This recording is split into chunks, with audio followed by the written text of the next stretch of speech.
We are live inside the battlefield at Ben Glover Stadium for a 5A Region 1 showdown. Williamson is off to their best start in 24 years, coming in tonight at 4-0, while BC Rain has stumbled off the gate slow, picking up their first win last week. But when the Lions and Red Raiders meet, you can throw all the records out the window, because it's about bragging rights. Get ready for the Battle of the Bridge, tonight's MCPSS High School Football Game of the Week. Good evening, I'm Al Wheaton, joined by Corey Bounty. We're glad you're with us. Corey, some viewers may not be aware of the Battle for the Bridge. You look at the vicinity of these two schools, less than 7 miles apart from one another, and the tradition is very rich. You have Williamson that's coming in with a lot of momentum tonight, but both of these communities very familiar with one another. That way we'll see a great high school football environment tonight. We sure will. It is a 5A Region 1 showdown. Currently, Williamson is tied for first place with Viger. They're undefeated in region play, so we're looking for a real great ball game tonight. As a matter of fact, Corey, we're getting ready for our national anthem. Let's take it down to the field and listen at the Red Raiders marching band.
Sounds of the Red Raider Marching Band giving us our national anthem. Corey, we have our anthem, so now it's time to get into this ball game. What's on your checklist for both of these teams for tonight? Well, when you look at the situation for the visitors, the Williamson Lions, what they need to do is cause a rain run drought. And what do I mean by that? This stingy Lions defense is only giving up 8 points per game. They need to go ahead and hold the Red Raiders to 3 and out.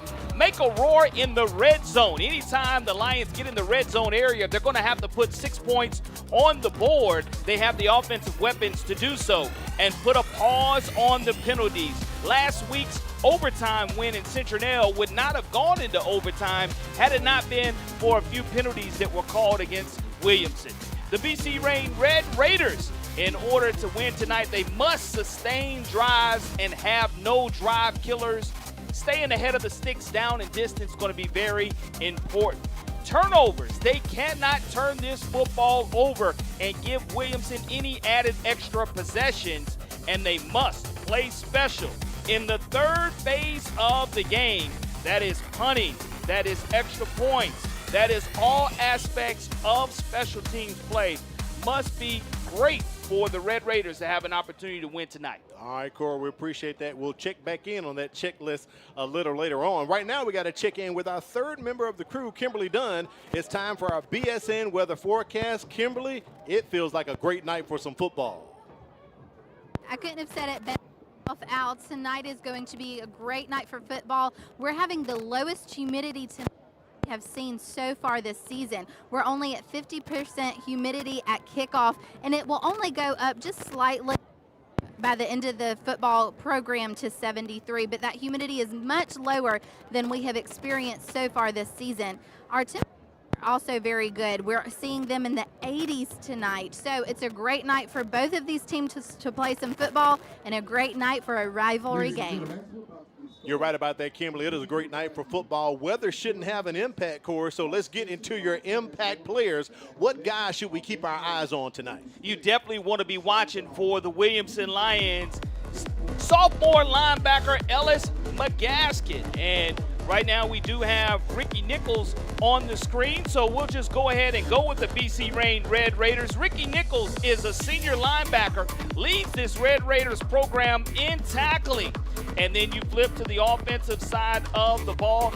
Malachi Adams is the junior quarterback for the BC Reign Red Raiders. He'll be the signal caller trying to take care of the football for his offensive coordinator, Thamus Davis. For the visiting Williamson Lions, I mentioned moments ago, Ellis McGaskin. He's a sophomore linebacker. He has recently been named a 4-star linebacker. He's the next great elite linebacker for the Williamson Lions. So look for him to play a huge part in tonight's contest. And wide receiver John Austin. He's a junior, but folks, he can high point the football anywhere on the field. He can stretch vertical, he can take a short pass and take it to the house as well. So tremendous athletes on both sides of the football tonight. Key to keep an eye on throughout the contest. We will find out what type of impact those players will have on the game tonight. Last year, BC Reign defeated Williamson 13-2 last year. So Williamson kind of looking for some revenge. Right now, Corey, let's take it down to the field. Our referee in charge, Jonathan King, with the coin toss. How you doing, young man? All right, good to see y'all. Hey, y'all come together, man, and shake hands. Please remember, there are absolutely no standing on the gate. Please, if you're standing around the gate, please be seated. Again, absolutely no standing on the gate. Also, hey, y'all come a little closer to me, man. Listen to me. Well. I've been doing this for a long time. These guys I work with been doing this for a long time. We don't care about who win or who lose this ball game. Good sportsmanship is important to us. All right, that's how we sleep well at night. Again, we don't care about who win or who lose this ball game. We sleep well at night by good sportsmanship. All right, good luck. We're gonna call you red, you're my home team. We're going to call you white, your visiting team. By rule, visiting team is required to choose heads or tails, and you're going to say it real loud that my umpire hear you over there, okay? All right, here you go, man. The horse side. Miss King love horses. That's heads, all right? The state side. That's tails, all right? When I flip it in there, now you choose one. Say it loud now. Head. What he say? Head. He said what? Head. He said head. It is heads. All right, that means you win the toss. You wish to? All right, wish to first. All right, that means you want the ball. All right, which end zone you want to defend, young man? You want your backs that way? Y'all line up side by side with me. Here you go. Hey, white one. They're going to kick. Hey, man, let's have a good ball game. Good luck to you now. Great job, our white hat, Jonathan King, with the coin toss. Williamson wins, and they defer to the second half. So we'll come back and see the BC Reign offense after our kickoff. There are officials right there in front of you. We'll take a break. We're getting ready for the Battle of the Bridge. Don't move. This is a program for any middle school student who's actually behind. This opportunity offers kids a chance to do 2 grades in 1 year. If it wasn't for Star Academy, I would still be in 8th grade and probably still struggling. We are one-on-one. We have small classrooms, and we're able to give students that personal touch, that personal attention. I know I'm coming to see good teachers, good attitude, and also they're here to teach us what we need to learn. I have known since I was in 4th grade that I was going to be a teacher. I really just truly enjoy coming to work every day and working with different sets of kids and just watching them grow and learn. I couldn't see myself doing anything other than teaching children, being a part of children's lives, being able to inspire them in a way that some people just aren't able to do. And to know that every day is a new day, a new opportunity to make a difference in the child's life means everything to me.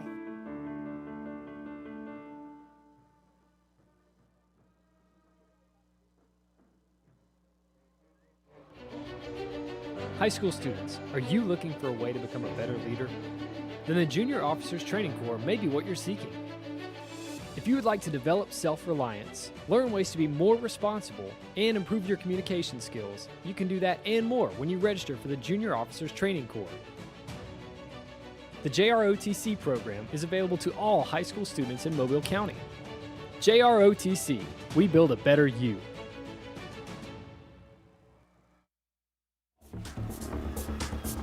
And the Red Raiders enter the battlefield at Ben Glover Stadium dressed out in their red. And here come the Williamson Lions, the visiting team tonight in this 5A Region 1 showdown. Williamson and BC Rain have met 47 times. Williamson leads the series 24-23. They have played every year since 1975, except for 2020 and 2021. And Corey, we are experiencing fireworks before the game tonight. No doubt about it, Al. And you talk about the Battle of the Bridge. Bridging these two communities, Maysville, Dolphin Island Parkway. It's going to be a tremendous neighborhood rivalry. You mentioned how many times both of these schools have met one another. Another outstanding Friday night of high school football. Friday night lights have been turned on, and we're getting ready to get this thing started, Al. And Miriam Davis and Julius Rogers go back to receive the kickoff from Williamson. Demetrius Davis will be handling the kickoff duties for the Lions. After the kickoff, we'll give you that starting lineup for this BC Rain offense. Picked up their first win last week, so they're trying to keep the momentum going here at Ben Glover Stadium. Great crowd here tonight for high school football, and a great night for some high school football as well. Weather appears to be on our side as we are moments away, as you like to say, Corey, from toe meeting leather. That's what we love, Al. And again, there'll be some hard hitting going on, and can't wait.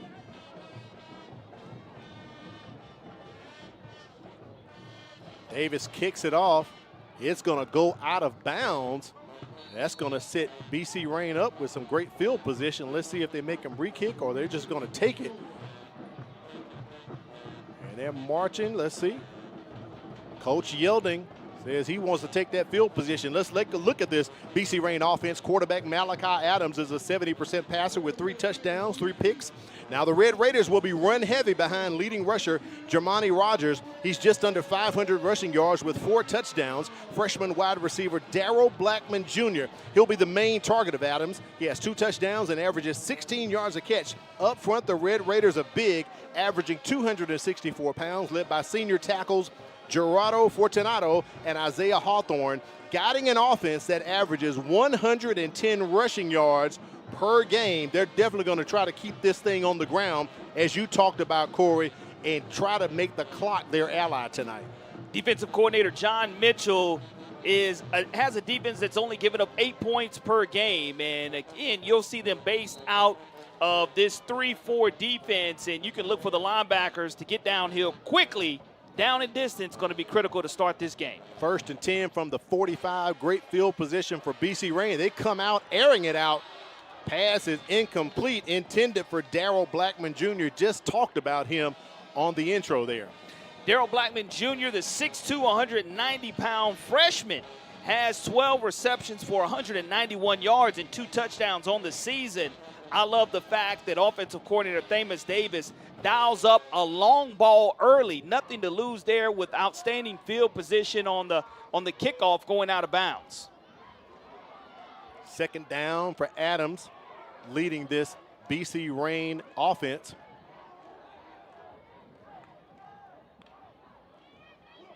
They hand off our first carry of the night, knocked out. Adams going to be Johnny on the spot, falls on it, pushes BC Rain back to about the 35-yard line. They're going to take a loss right there. Folks, I mentioned how fast these linebackers are for Williamson. If we get a chance to see this replay, quickly shoot the gap, put the helmet directly on the football. Great job by Ellis McGaskin, hitting right on the pigskin's nose. It spurts out, huge loss, but again, folks, these Williamson linebackers are very special, very talented. Again, he's a 4-star prospect and only a sophomore. That's why he's one of your impact players. Made an impact on the pigskin right there.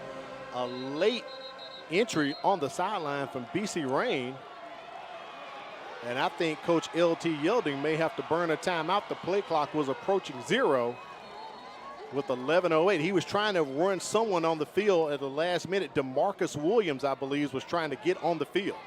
3rd down and 20 yards to go for Thamus Davis. And that's a whole different look for quarterback Malachi Adams. Now, what you want to do is you did take this football over at your own 45-yard line because of the kick out of bounds on the initial kickoff. What you want to make sure of here, though, is that you do not turn the football over. Go ahead and get the 4th down. If you're not able to get this 1st down, if you take the shot, maybe you're able to get a pass interference call to go ahead and try to move the sticks, but just don't turn the ball over. Find a way to punt it away and give your special teams a chance to flip the field. Something you talked about in your checklist, Corey. Reduce those turnovers for BC Rain. Emirian Davis in the backfield with Malachi Adams as Jermani Rogers goes out. Pass complete. Another big impact. That ball is live. And it appears as if Williamson's going to take over, knocked out Darrell Blackman Jr. They laid the lumber on him, and that's our first turnover of the ball game. Jalen Scott with the recovery. Again, helmet exactly on the pigskin. You see the yards after the catch, but boom, the football is jarred loose, and that's the 2nd time we've seen the pigskin squirt loose. Elijah Lucky, 5'9", 170-pound senior with his helmet directly on the football. That's just great tackling and being coached up on how to tackle and tackle correctly. And the ball laid on the turf for quite a long time. It sure did. I see that the officials are discussing something after the play, but it definitely was a live football that just laid right there on the green turf, did not squirt out of bounds, and I think he had possession of it prior to rolling out of bounds. So it will be Williamson's football. There was a penalty flag thrown, false start called against BC Rain, but Williamson is going to decline that, so they're going to have excellent field position here in BC Rain territory early in this ball game. And as defensive coordinator for the Red Raiders, Sean Burney takes his defense out running this 3-4. Coach Burney wants to give a shout out, and we'll do it. Linda in Dayton, Ohio, thank you for tuning in to Coach Burney, and Leela in Lineville, Alabama as well. We'll see here this potent and explosive Lions offense take over. After this first play, we'll get up the Williamson offense. A.J. Dinkins passes it. Completes the pass to Willie Maddox. Take a look at this Williamson offense. A.J. Dinkins is at quarterback. He's thrown for just under 800 yards with 5 touchdowns, 2 interceptions. Williamson's leading rusher is Willie Maddox. He just hauled in that pass. He averages 5.6 yards a carry and has 3 scores. When Williamson throws, look for receiver John Austin to snag those passes. He averages 20 yards of reception. Up front, the Lions are well experienced with USC commit Carday Smith leading a unit that averages 276 pounds. The Lions are +8 in turnover ratio, and they have just been sacked by BC Rain. Defensive end Tyrese Sutton, 6'1", 240-pound junior, comes up with his 2nd sack of the season, and Dinkins didn't really have anywhere to go with that football, had to eat it, but great pressure coming from the end, and Sutton making sure that he did not miss the tackle. Now you're looking at a 3rd and close to 27 yards to go. 3rd and long here for the Lions. Not the position that offensive coordinator Marcus Cook wants to be in. The Lions averaging 43.8 points a game, and we have movement, possibly a false start against Williamson. And that's something that you want to stay away from here if you're Williamson. Snap, false start on the offense, 3rd down. Going to push him back 5 yards. Well, here it is. If you're the Williamson Lions, you look in your playbook and you try to come away with what you have for close to 3rd and 30. Well, Al, I can say this. They're not playing press man coverage, so they're giving them plenty of cushion to go underneath and behind the linebackers. Dinkins back to throw. Pass is complete. Doesn't get back to the original line of scrimmage. John Austin with the reception. And Williamson will have 4th down. And I believe here comes the punting unit for the Lions. Jalen Davis, the field corner on the play, 5'10", 170-pound senior, pushes him out of bounds. And the Lions get right to the 48-yard line of the Red Raiders. And you can look for not necessarily a fake right here, but try to flip the field and gain that field position and put it back in this defensive hands that had a great first series turning over the Red Raiders. Todd Withers ready to punt this ball, setting up at his own 12, Jordan Vines. Withers with the punt's going to go out of bounds. Let's take a look at this Williamson defense. They play a 3-4 defense with defensive end DeMarcus Dale Brown leading the Lions in sacks with 5, and 6'5" basketball player Dante Bush. He comes over from the hardwood. He'll be rushing from the other end spot. He has 12 tackles for loss so far this year. Be sure and keep your eyes on number 5, leading tackler and inside linebacker Ellis McGaskin, one of our inside impact players. He's a special guy. He'll play some offense for us tonight for Williamson. In the secondary, strong safety Jalen Scott will let you know he's around. He's the Lions' 3rd leading tackler and has 1 pick on the season. The Lions' defensive front averages 223 pounds. 1st and 10 for BC Rain. Ball's at the 25. Their second possession early here in the ball game. 2 receivers to the left, 1 to the right, and here you just want to get a push offensively on the offensive line. Rogers goes into motion. They hand it off to his brother, Jermani Rogers. Nice carry by Rogers. Picks up about 8. 2nd and short coming up here for the Red Raiders. Jermani Rogers, 5'10", 185-pound junior, has over 440 rushing yards on the season. A great first down play and execution by the offensive line, bringing up 2nd and 1. This is where they want to operate from all night long offensively, ahead of the down and distance and playing short yardage. Play clock has expired unless something is wrong. I didn't see any penalty markers.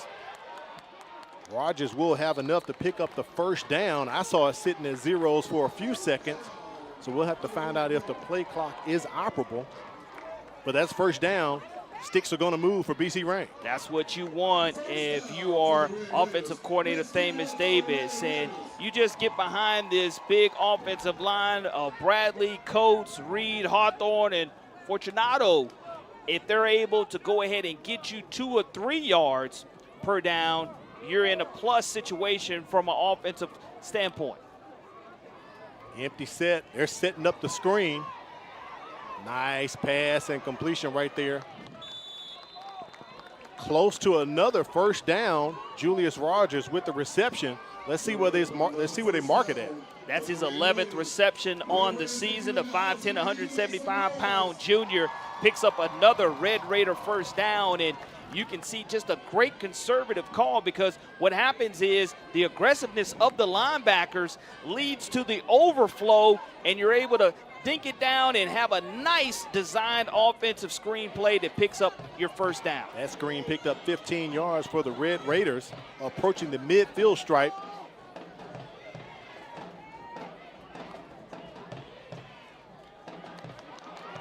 Hand off to Rogers. Cuts outside the numbers. He picks up a first down. Nice gain right there by Jermani Rogers for BC Rain. Tackle made by Jermaine McCree, the 5'11", 165-pound junior. But again, BC Rain has found something in this Williamson Lion formation that they weren't able to see on their first series. And they've been able to control the clock like you mentioned. And anytime you're able to get ahead down in distance and control the clock, that is playing right into the Red Raiders' strength.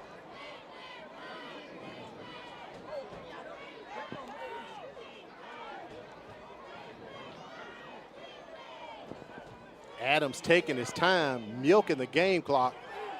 Blackman goes into motion. They fake it to him, set up another screen to Julius Rogers. That is working for Thamus Davis and the Red Raiders. He is still in bounds, pushed out near the 10 or 11-yard line. Nice tunnel screen set up right there by the Red Raiders. They executed perfectly. And once again, you see on this possession, missed tackles by the Williamson Lions. And Adams, the toughest throw to make is the diagonal pass. You have a great block by your wide receiver. That's 1 missed tackle, 2 missed tackles, 3 missed tackles, and then he just gets yards after catch. They're in the red zone area, Al, and we'll see if they're able to end the scoring drought of the first quarter. First and goal from the 9-yard line. They fake the jet sweep. Ball is out. Malachi Adams jumps on it. His second time doing that tonight. That's the third time tonight, though, the ball has been on this turf. We don't have a wet ball. You just have to protect the pigskin because right now the Red Raiders have a very efficient drive going for them. And the one thing that you must do is secure the football, especially being this deep in Williamson Lion territory, as you're right at, looks like maybe the 12-yard line officially. 3-yard is where loss. the Red Raiders are. 3-yard loss on that play. They go back to another screen. Darryl Blackman Jr. He gets inside of the 5 up to the 2, maybe the 3. It's going to be 3rd and goal here for the Red Raiders. Thamus Davis has it dialed up to where his wide receivers are making great perimeter blocks. He's getting out quickly of Adams' hands, and his receivers are doing the rest. And now we're in a situation to where we're at 3rd and goal. The ball's going to be right at the 2-yard line. This is where football is won, in the trenches and executing in the red zone area. Javelin Finley, as they line up in the power I. They give it to Rogers. He scoots close. Are they going to give it to him? No, they're saying he is down possibly at the 1-yard line. And here it is now. It's not a decision to be made. You know what you're going to go with. 4th and goal. It's going to be Will versus Will. This is where the weight room comes into effect. Can that offensive line get any type of push? Same formation. Back to Rogers. He's pushing. Penny keep the legs going. And Williamson holds with the goal line stand. Awesome job by the defense right there from John Mitchell and his crew. You see so many Williamson Lions there at the bottom of the pile, led by number 33 officially. That is Dante Bush Pritchett, Carnell Flukem, along with Ellis McGaskin, all at the bottom of that pile, allowing no movement of the offensive line. A huge stop for Williamson. Now you're able to go ahead and take over. That was a 9-play drive that was turned away at the goal line. And if you're Williamson now, you just want to make sure that you take care of the football. And I wouldn't be surprised if they run behind big number 55, Carday Smith, or if there's no pressure, go over the top and go 99 yards for a touchdown strike.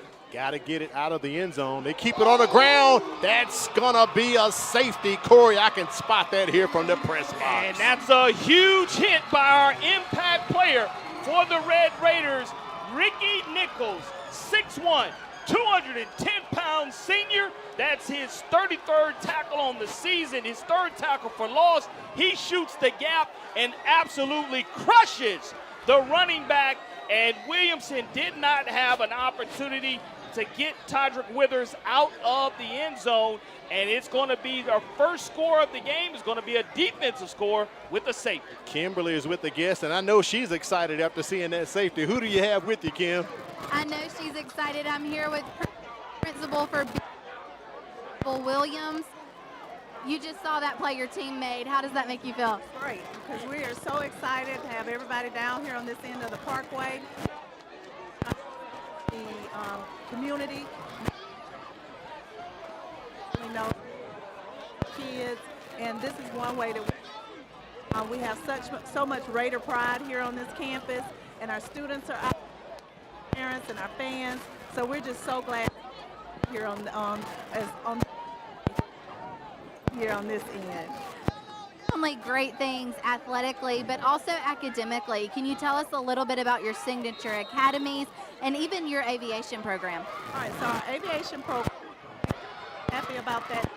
We've really got, we're on our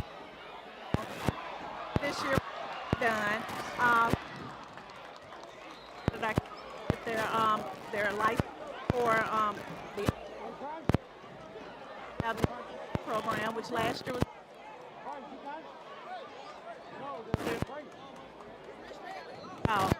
the JROTC program. Raines campus out of them. As an alum myself, I just feel to grow. Thank you so much for taking time to talk with us, and we wish you the best of luck tonight. Thank you so much. Thank you. Thank you, Kimberly. After that free kick, BC Rain has great field position, 1st and 10 from the 47-yard line of Williamson. Hand off to Rogers, trying to pick his hole. He can't go anywhere because he's eaten up by the Lions, but there is a penalty flag on the play.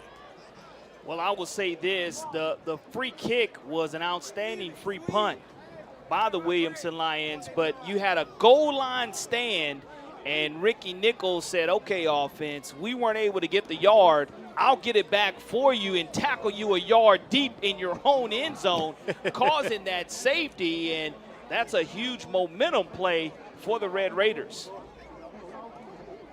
Penalty is going to push BC Rain back to their own 48-yard line. 1st and 15 coming up here for the Red Raiders. Got word from our executive producer before the ball game, Corey. Jonathan King is electing no heat timeouts tonight for us here at the battlefield. That ball batted down at the line of scrimmage right there. Great job. 6'5", 200-pound junior Dante Bush Pritchett utilizing his long wingspan, getting a great push up the field to knock that football away. And you can see how long he is, got great push, and used his elevation and his length to bat that football down. And now it's going to be a 2nd and 15 for the Red Raiders. And again, just taking care of the football here with 4:05 remaining is going to be critical for the Red Raiders not to turn it over.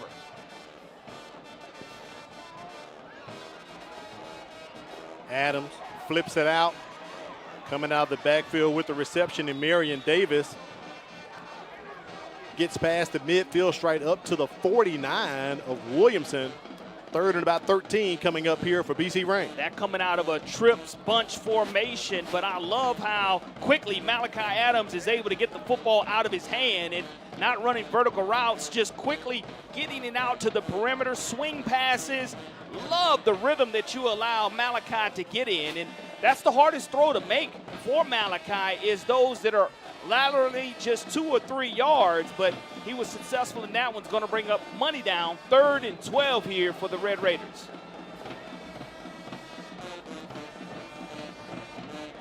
Quarterback keeper. Adams goes nowhere. No gain on the play as he is tackled right at the line of scrimmage by Williamson. Marcus Petway, 6 foot, 250 pounds, senior nose tackle. He goes ahead and makes his 15th solo tackle of the season, and that was a big defensive stand for Williamson. And what you have to see here is clean special teams play by the Red Raiders and also by Williamson, making sure they don't commit a penalty on the return. Tyree Sutton back to punt.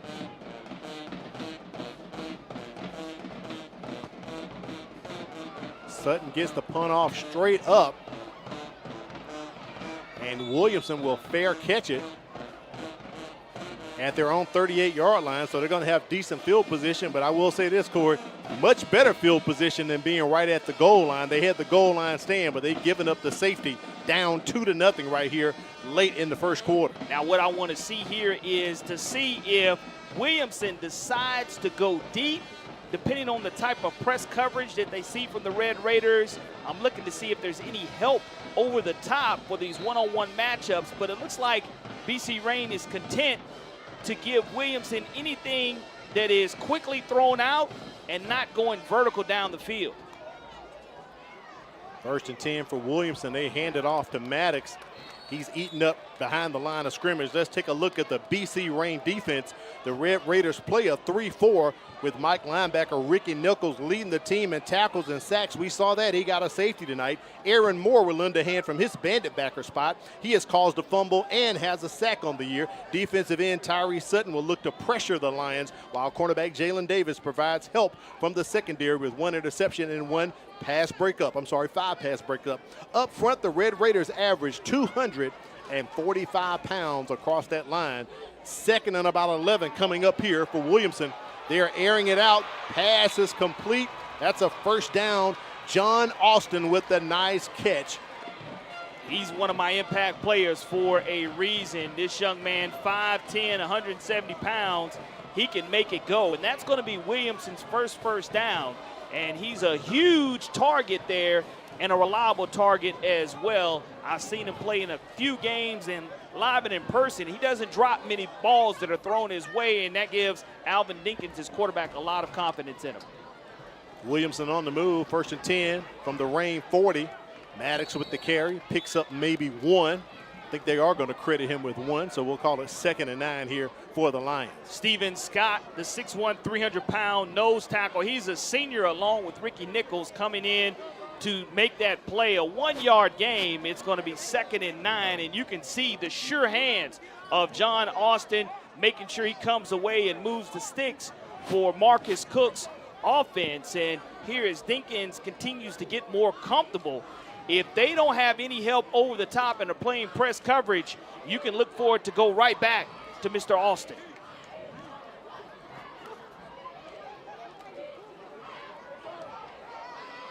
Dinkins' pass is complete. Stepping out of bounds, Keith Donald Jr. He was trying to make the move, but unfortunately he got his foot on the white, on the out of bounds, so he's out. 19th reception of the season for Keith Donald, the 5'9", 165-pound junior. And I mentioned when you go to the one-on-one press coverage, I want to see if Dinkins is able to realize what kind of coverage he has in the one-on-one matchups. And if you give Austin an opportunity to have a free release or Keith Donald, these guys can flat out turn on the boosters. 1-yard pickup on that reception, so it's 3rd and 8. Dinkins rolling out to his left. Pass is intercepted by BC Reign. Still on the move, a flag on the play. The Red Raiders get the pick. Huge play by Ladarius Moore from his free safety position, 6'2", 170-pound junior. Dinkins, when he rolled out to his left, nothing was there. He should have probably just thrown the football away and allowed them to punt. There will be a penalty flag on the return, but the defensive back did exactly what he's taught to do, intercepted and run to the numbers and have you a convoy out in front of you.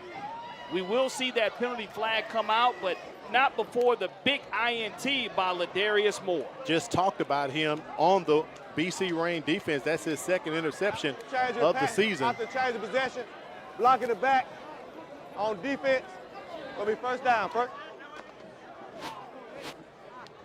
So Jonathan King called blocking the back on the defense. That would be technically against BC Reign. Here's Dinkins rolling out. He rolls out to his left, throws with his right hand across his body, and there was nothing but red jerseys. He didn't lead the wide receiver far enough, and that's a throw that I guarantee he wants to have back. He'll learn from in his film study, but it's another turnover. The Red Raiders take over at their own 22-yard line, and again, it's been a turnover fest here in the first quarter of play, whether it's on downs or whether it is actually fumbles on the play.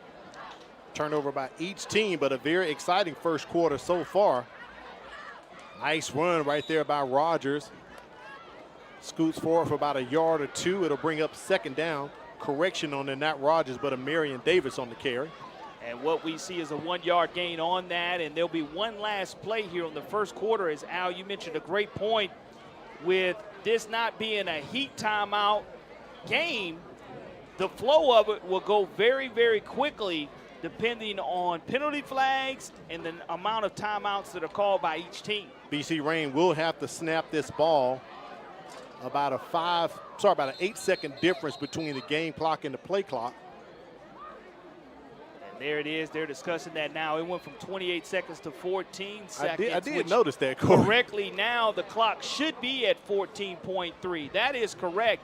But when they spotted the ball, it was not moving the clock, that is. It was at 28 seconds. Right. So we'll see here exactly when they talk. The correct time is now on the clock. That's why you do see 14.3. Let's see if they're going to run it down a little bit more as they're discussing. But I think they had it right at 14.3 because 14 seconds should have run off the clock, and we'll see exactly where they decide to go ahead and put it. The easiest thing for the clock operator to do is to go to set time, let it run out, and be able to set your seconds right now. And that's all we're waiting on is the exact amount of time they are going to put on this clock. Oh, wow. And Corey, I think Jonathan King is going to make an executive decision. That's the end of the first quarter. We'll take a break and come back, bring you more action in the second quarter. You're watching the MCPSS High School Football Game of the Week. If you're looking for fun, fashionable, and affordable jewelry, it's here. It's Paparazzi. We have a variety of colors and styles of bracelets, rings, necklaces, and earrings for all occasions and for every event. New styles are added daily, which means you are always up to date with the latest fashion. For that genuine bling, join me, Charmaine Watson, the real jewelry lady, on Facebook Live Sunday through Thursday at 7 p.m. It's cute, it's fun, it's fashion, it's $5, it's Paparazzi. The MCPSS High School Football Game of the Week is brought to you in part by BSN Sports, where you can get team apparel and equipment from baseball to cross country and all sports in between. Patel at the Greenlight Road Firehouse Subs location. So it is officially the second quarter. We got some clarification on that, Corey. Apparently, if the clock had been set properly, we would have run out of time in the first quarter. And that's the hardest thing when you do have a clock malfunction, because there is no replay. That's what Jonathan is talking about with Antonio Coleman. Now, to be honest with you, there was probably an 8-second differential between play clock and game clock. But once you set it in motion, it's easier for them to go ahead and call it a quarter, because unless you distinctly know how much time was on there, they went ahead and let it go to triple zeros, and that puts us now into the second quarter of action with BC Rain leading 2-0. That is our score, 2-0. We had a safety early in the ball game after a 9-play drive was stopped by Williamson, a goal line stand, but on the next play, Ricky Nichols secures the safety for the Red Raiders, and so they are on top 2-0 here. As the officials still discussing things, it should be second down. I think the ball at the 23 of BC Rain. I think we're close to getting started here. Jonathan King and the crew. Also, something else to keep in mind, we weren't able to get all of the names up earlier to say them, but we're only working with 5 officials tonight, Corey, not 7. We only have a 5-man crew tonight. 5-man crew for this 5A Region 1 matchup here on Dolphin Island Parkway.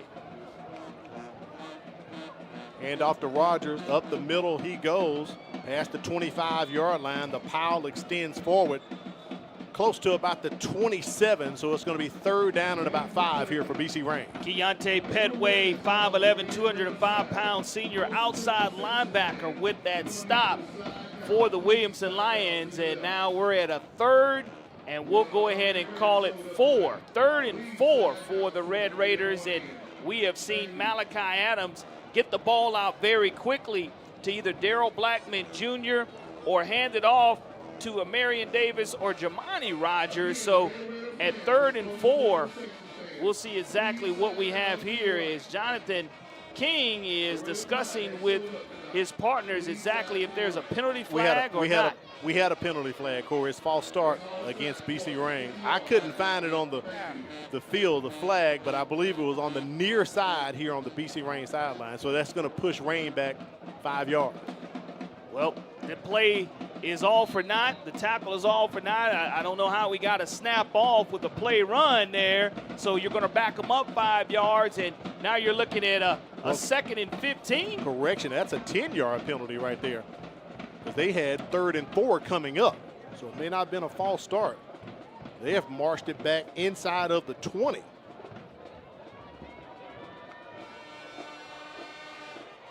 Pressure on Adams. He escapes.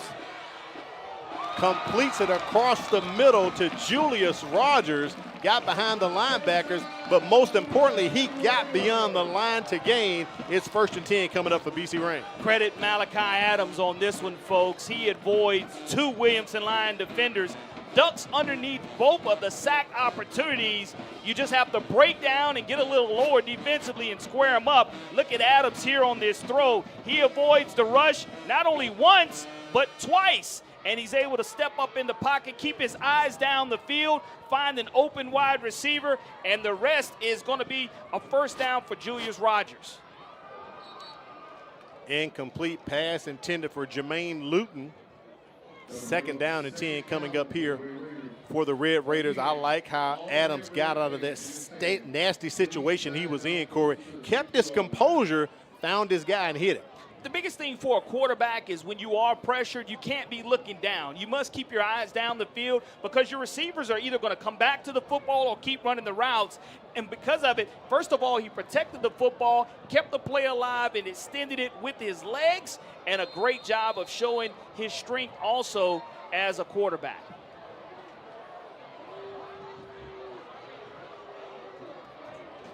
We have a stoppage. And I believe this may be something taking place unrelated to football. Unrelated to football. So we have an official's timeout on the field.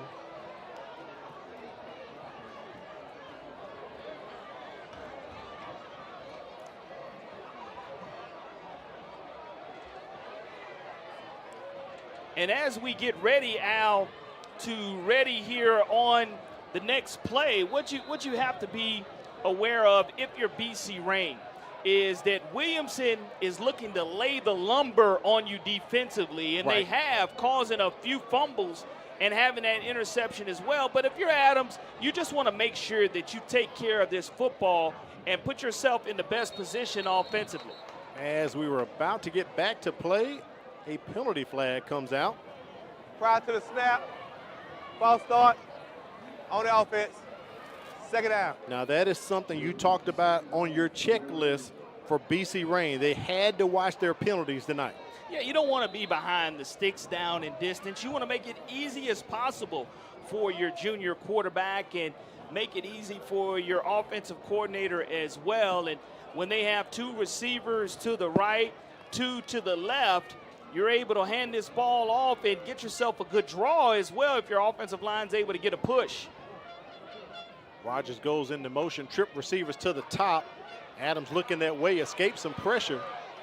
Just outside the hash, kicks it out to Marion Davis. Like how he dumped that off, kept his composure once again, and moved the ball forward, almost picking up a first down, about 2 yards shot. The pressure is definitely coming from these linebackers for the Williamson Lions, and so far BC Reign has done a good job, but Malachi has to be aware that just because the first defender missed, that doesn't mean he's going to not keep chasing him, man. The containment from the back or the backside pursuit, he's got to be aware with that clock going off in his head to get rid of the football. Third down on a long four, ball spotted at the 41-yard line of BC Reign.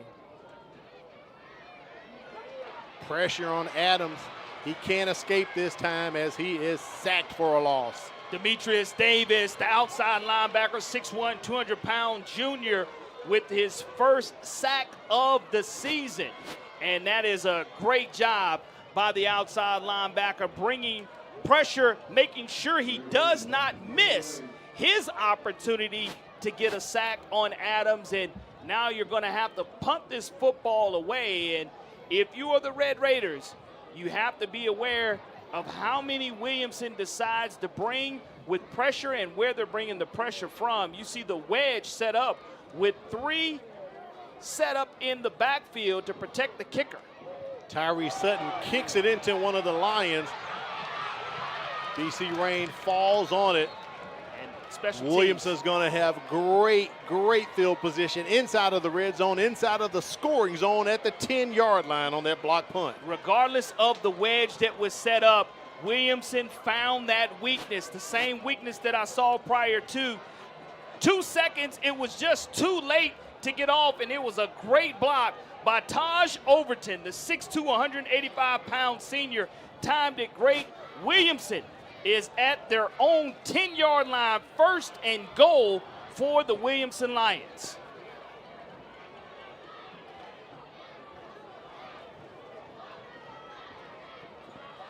Outstanding field position here for Williamson. Dinkins taking his time. Looking to pass. Incomplete as he intended it for Austin. And there is a flag in the end zone. I think we're going to have a pass interference here on the defense. Half the distance here. We'll see exactly what the officials saw as we are perched high atop the press box upstairs. And we'll see officially Jonathan King's call here for us tonight. Defense pass interference. Here's the replay right here. See the PI against. One-on-one coverage there going to John Austin. I told you he's a sure-handed wide receiver. Jalen Davis is coming from his corner position and gets caught up. Full house backfield. Hand off to Ellis McGaskin. We said we could see him on offense tonight. The Red Raiders hold him up near the 2 or 1 yard line. Look at the full house backfield. Let's go back and look at that replay. Very rarely do you see a full house backfield in any offensive set, but Ellis McGaskin has his 20th rush on the season. Not able to get it in, but taking it down to the 2 yard line of the Red Raiders. 2nd and goal. Touchdown for Williamson. Keontae Petway takes it in for the 1 yard score. Point off of the block punt. Williamson returns.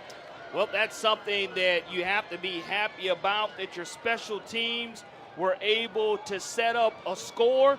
And just like that, with a huge swing of events, you do have now Williamson saying, hey, we're going to go ahead and line up in the same formation, full house backfield, and go for 2.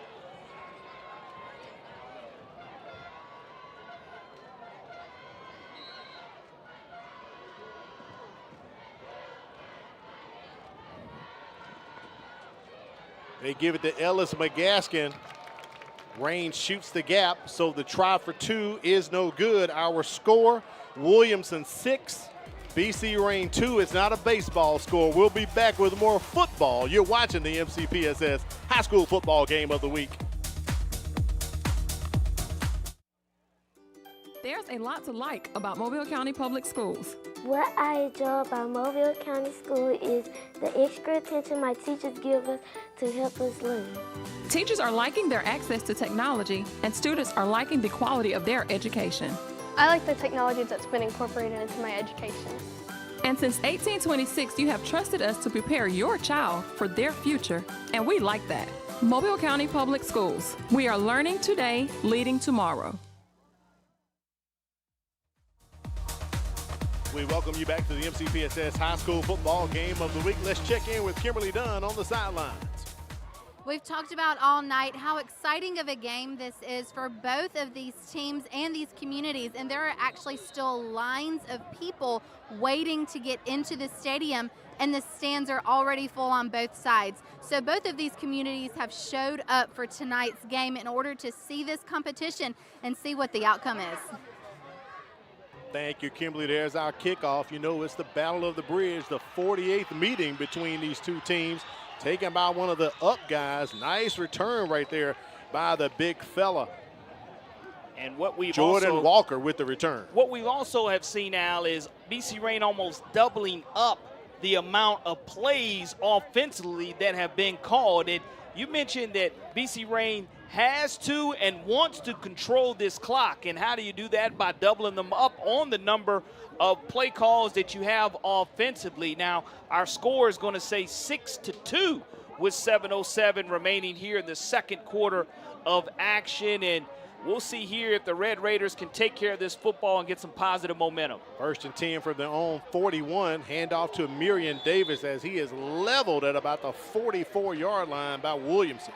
Absolutely a hard lick coming down. Jalen Scott, 6 foot, 170-pound sophomore. And I told you at the beginning, pads will be popping in this matchup, and that's exactly what we're starting to see as well.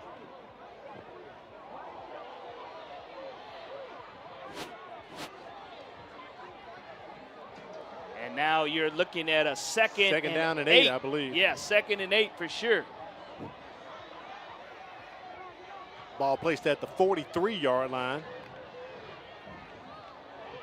Adams feels the heat.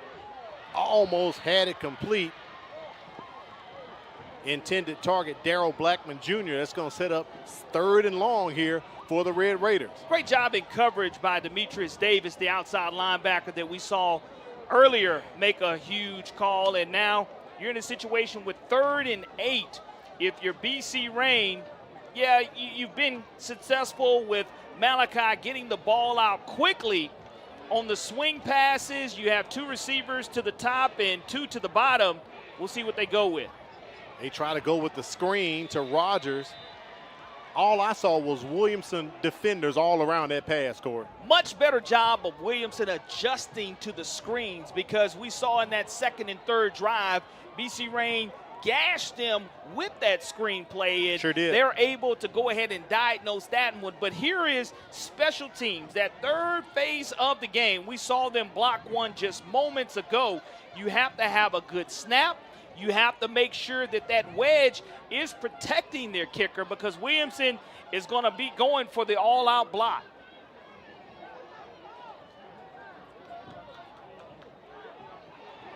Can Sutton get it off?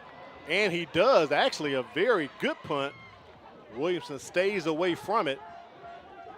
And BC Rain is going to down this inside of the 30. Parents, make sure you mark your calendar. Mark your calendar. Got to let you know, September 30th is a virtual distance learning day. So children will not be reporting to school that day. It's a virtual distance learning day. September 30th, parents, make sure you mark your calendar. Also coming up at halftime, the Chick-fil-A Halftime Trivia Challenge will be headed your way. We'll get to hear the cow go moo, and Kimberly Dunn will try to get a winner for our Chick-fil-A Halftime Trivia Challenge coming up during halftime, so don't move. We'll see here if you don't have any help over the top, no press coverage, whether you're able to go and complete a vertical pass or whether you want to just continue to go with the screen passes. They've also had a little success. See if they're able to run the football at all with success. First and 10 from the 28, trip receivers to the top for the Lions. Dinkins just going to keep it on this quarterback keeper. Gets past the 35 up to the 36 as we approach 6 minutes remaining here in the first half. One of those that Alvin Dinkins, the quarterback, had a chance to go ahead and give it off to the running back or keep it himself. He felt that he read the defensive end and he bid, and now we're going to go quick tempo here for this Williamson Lions offense led by Marcus Cook.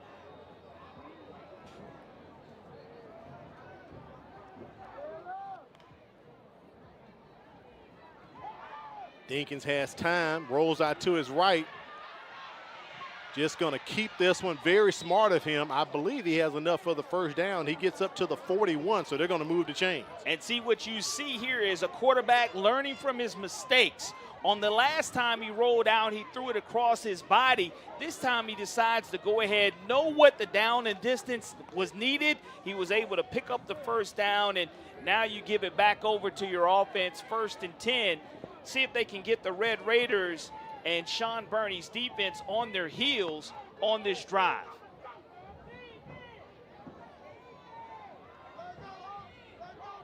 Tydrick Withers in the backfield with Dinkins. They fake it to Withers.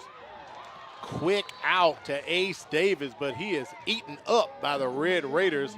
Maybe about a 2-yard pickup right there on the pass. Eaten up by Ricky Nichols.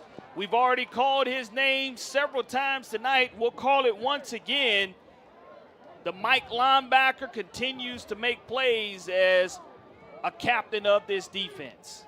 Second down from their own 44. Dinkins looking over to the sideline to get the call from Marcus Cook.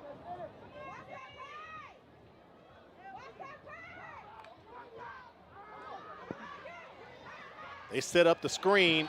Pass incomplete. Withers drops it, Corey. Tried to run before he caught the football. The first thing you want to do, especially on a screen play, is to look the football in and trust your offensive lineman to have you plenty of green grass or green turf out in front of you. Wasn't able to look it in, and now you're looking at a 3rd and long. And that incompletion stops the clock. I know LT Yielding and the Red Raiders are happy about that. They don't have to burn a timeout. If they can hold right here, they could possibly get the ball back.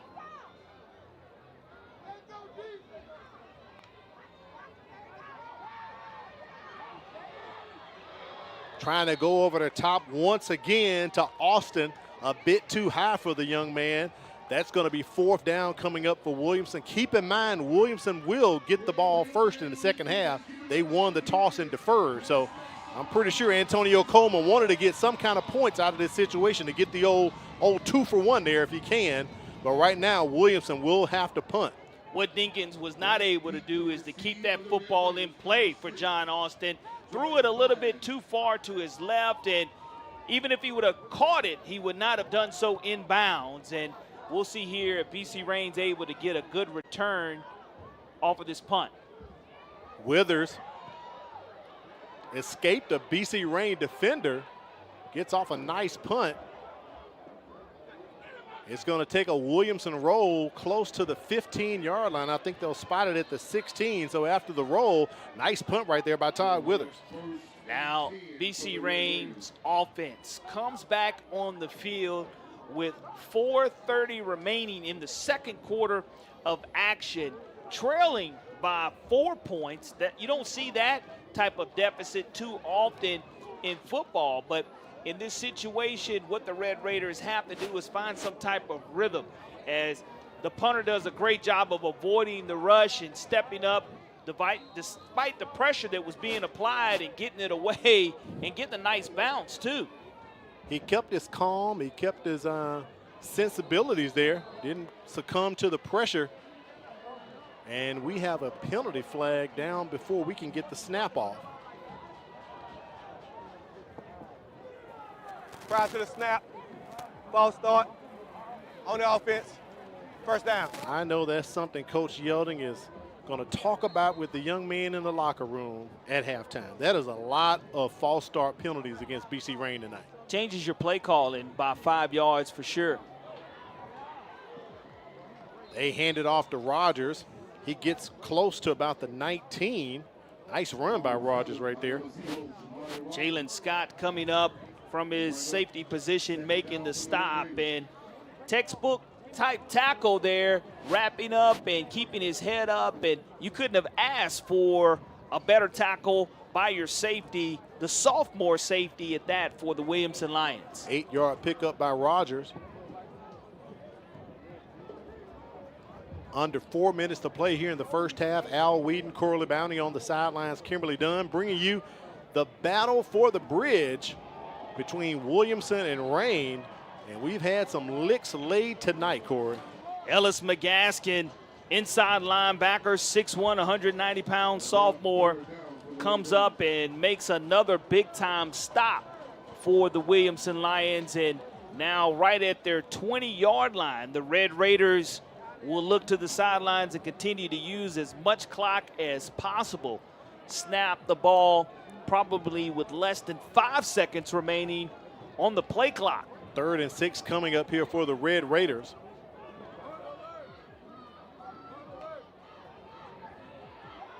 Adams back to throw. He one-hops it to the receiver. It's incomplete, intended for Julius Rogers, and it stops the clock at 3:04. Antonio Coleman doesn't even have to burn a timeout right here. What you're looking for, again, is the pressure that's getting ready to be applied by this Williamson special teams, and punting from your own 20-yard line. The Red Raiders have already had one blocked, one almost blocked, and what you're hoping is that your offensive line can find a way to get it away. Now, we saw the punter scoop the last one up off of the ground and do a great job, Tyree Sutton did, of getting it off. We'll see here what happens. Coach Yeldon sticking with Sutton. This one gets right to him. Almost blocked by Williamson, but he does get it off. It is caught by one of the up guys, Jalen Scott. Great field position here for Williamson. Ball at the 41-yard line of BC Rain. So Coach Coleman's going to get one more shot at it, trying to go for the 2-for-1. Remember, they'll get the ball first in the second half. With the ball at the 41-yard line of the Red Raiders, depending on the coverage, John Austin, number 15 in white, is someone that you can go to, as well as you can look at Willie Maddox coming out of the backfield, being able to be effective catching the football on a screen also. Trip receivers to the top. Dinkins has time, dumps it down, and Maddox tried to grab it with one hand, couldn't haul it in. Incomplete. 2nd and 10 coming up for Williamson. Jamarcus Williams, 5'10", 165-pound junior corner comes up and was about to lay the lumber on Maddox coming out of the backfield, but here it is on 2nd and 10. You can try to find the mismatches, and the mismatch that I see, if there's one-on-one coverage at the bottom of the screen with John Austin, that's where you want to go. You want to shade the safety to his side of the numbers to help out on a long vertical throw. He's looking toward Austin, does complete it. Austin comes back, works himself back to the quarterback. He's going to be short of the first down, but they do get the completion, stops the clock at 2:42. And that's what you want to see by your wide receiver, coming back to help your quarterback in that situation. Great pressure up the middle by the Red Raiders, causing the quick throw by Dinkins. And now at 3rd down and right at 3 yards to go, you can go ahead and get this to your back. Maddox, who can run downhill. We'll see if the Lions offensive line is able to get any push, or Dinkins is going to handle things on a rollout himself. This is a short 3rd and 3. The ball is closer to the 34. Incomplete. A little high for Jadrick Jowers. I don't think he's quite that tall. 4th down here for the Lions. 4th and 3, and just not giving your receiver an opportunity to come down with it. And the Red Raider faithful are making a lot of noise here, encouraging their defense to step up. And if you're Williamson, it's in no man's land, meaning you're not going to benefit by punting the football away. You might as well go ahead and trust your offense to get this 3 yards, and the playmakers that Williamson has, we'll see what happens.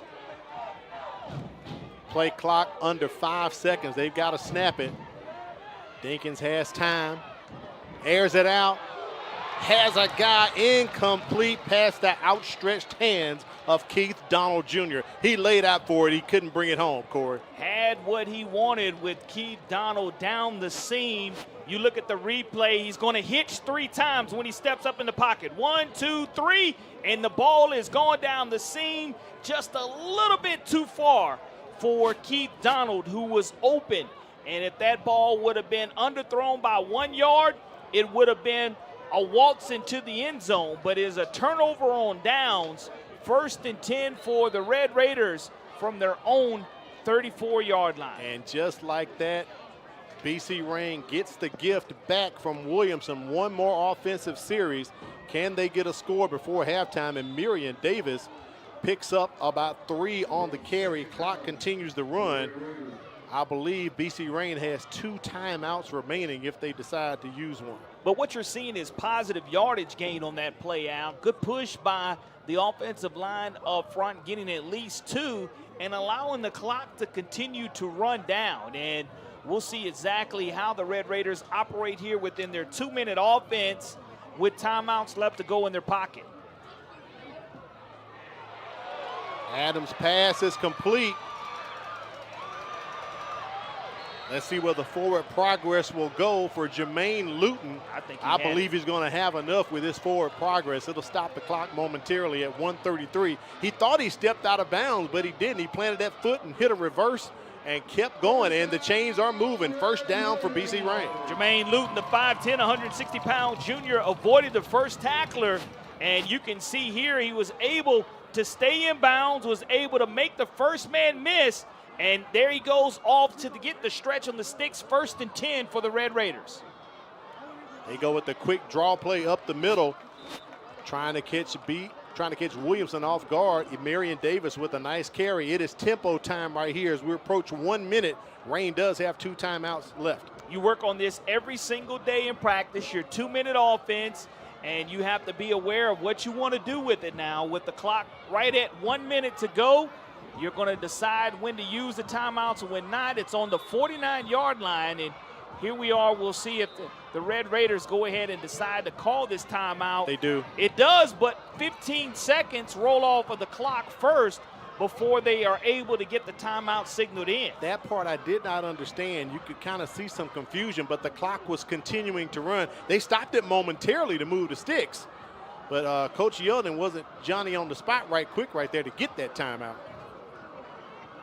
Now, during this timeout, what you're talking about is how many timeouts you do have remaining.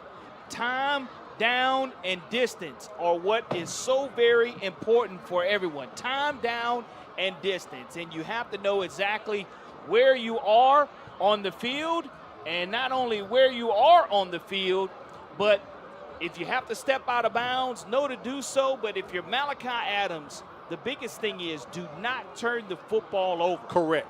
Cannot do that. Have to keep your composure. Have to play smart. What is it called, Court? Throw it away if you have to. Throw it away and live for another day. In this situation, BC Rain down 6-2 to Williamson here. 50.2 seconds remaining in the first half. Now you have 2 receivers to the top and 2 to the bottom, so you're going to give Adams an opportunity to execute offensively to your wide receivers. Blackman Jr. goes into motion. Pressure on Adams. He goes up into the pocket, gets back to the line of scrimmage. He's going to be brought down, no gain on the play. It'll be 3rd and short coming up here for the Red Raiders. Dante Bush-Pritchard, Crichton Optimist Club Defensive Lineman of the Week, steps up and makes another stop for the Williamson Lions defense, led by defensive coordinator John Mitchell. Bush-Pritchard is a basketball player by trade, decided to come out on the football field and is making a huge impact for the Williamson Lions. Clock continued to run after that play. Pass incomplete to the outstretched arms of Julius Rogers. Corey, something is definitely going on with the clock. When Rogers dropped that ball, I saw 4 more seconds tick off the clock. Yeah, it's something that with a 5-man crew, you have to be responsible. Somebody has to keep an eye on the clock. And sometimes I know by working next to clock operators that the clock sometimes, the clicker does not want to work with you. Don't want to cooperate. And that's sometimes what happens, and we've seen that happen a couple times tonight. 4th down coming up here for BC Rain. I believe Coach Yelding may call a timeout, play clock going down, or if he'll take the 5 yards on the delay of game. They snap it just at the last second. There's the flag coming in, so I believe BC Rain will be signaled for a delay of game right here. And what you want to do, though, Al, with Right it being 4th down, Delay of game on the offense. you want to make sure that you don't have a special team scoop and score. That could be devastating for the Red Raiders right here before we get to halftime. So you want to make sure that you have a clean snap.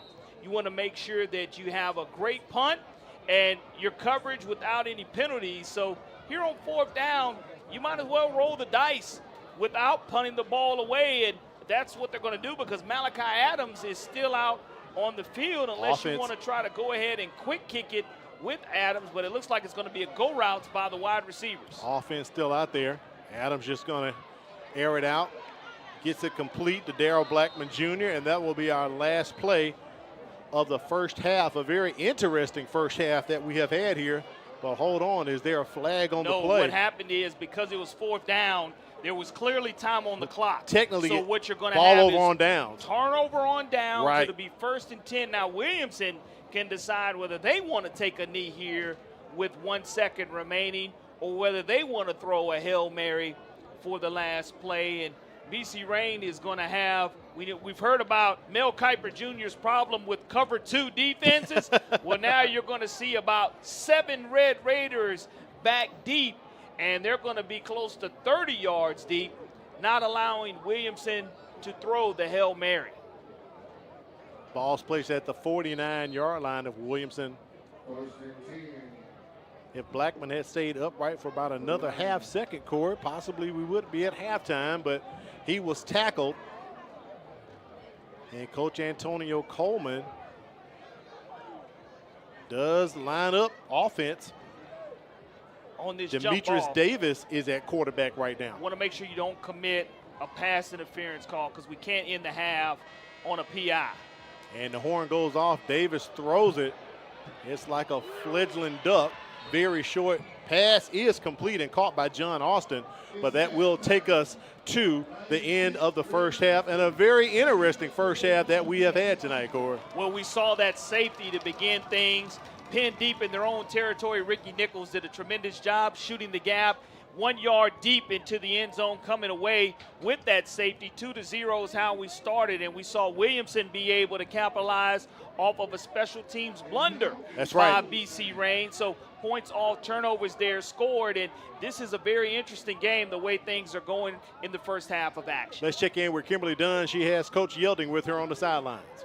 Coach Yelding, we talked before the game about what your team needed to do in order to get this win tonight, but we've seen a couple of false starts, delay of game. What are some things you're going to talk to your team about during this halftime? First thing was talked about controlling the line of scrimmage on both sides of the ball. I think defensively we've been doing a decent job of holding our own and even making some big plays with the safety.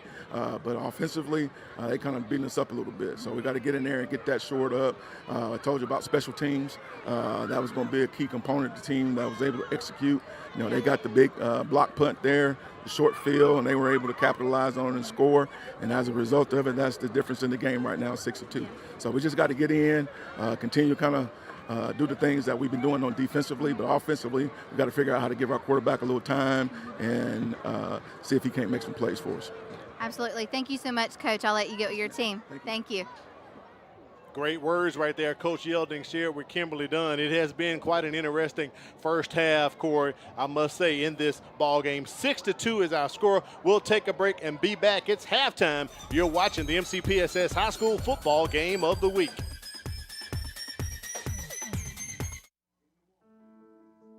A teacher is one of the biggest investors in a community. They impact the lives of those we value the most. Teachers share knowledge which helps shape and mold our future leaders. Teachers show direction and help build a sense of purpose. Are you ready to make a change? For more information on teaching opportunities, teacher incentives, or to apply with the Mobile County Public Schools, log on to www.mcpss.com.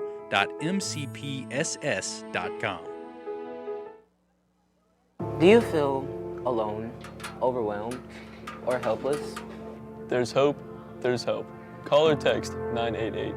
You don't have to face your crisis alone. If you need a safe space to talk with a trusted adult for support, reach out to your school counselor. Do you need help to make it through everyday struggles? Do you need someone to talk to? Call or text 988. Your social emotional wellness is worth it. Remember, there's hope, there's help.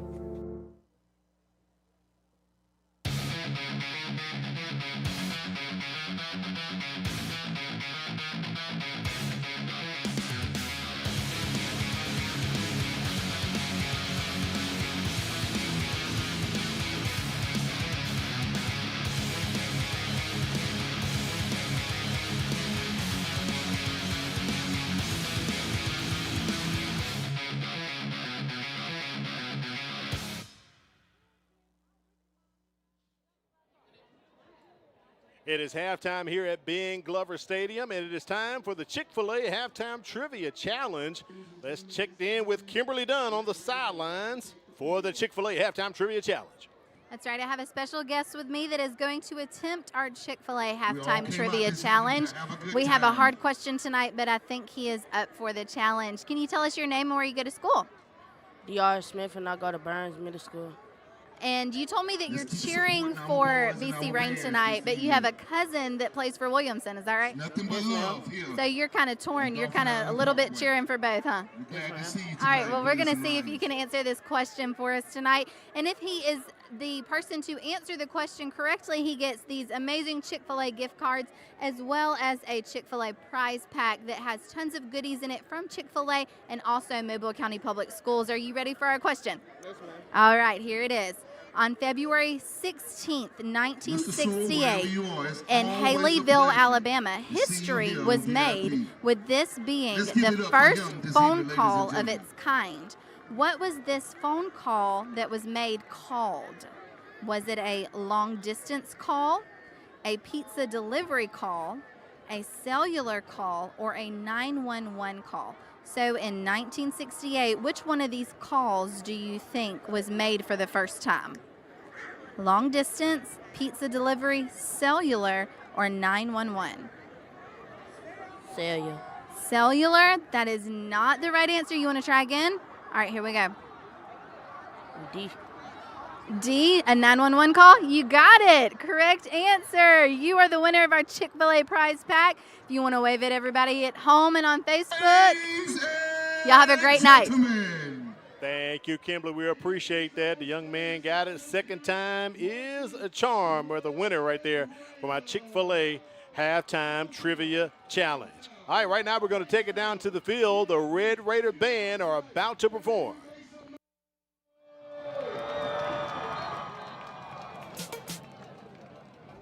Ladies and gentlemen, on behalf of our Madam Bristol K. Williams and Director of Bands, the Dr. Dominican to the Board, we proudly present to you the BNC Rain, Sound of Spirit, marching Red Raiders.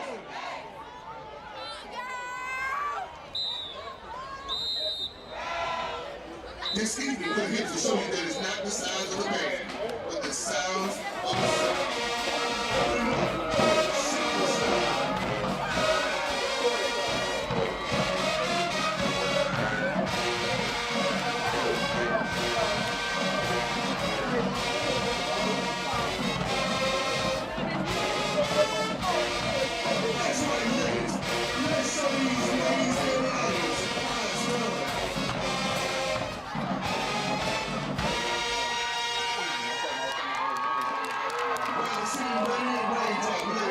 Show the audience some love and show them how we march on the field.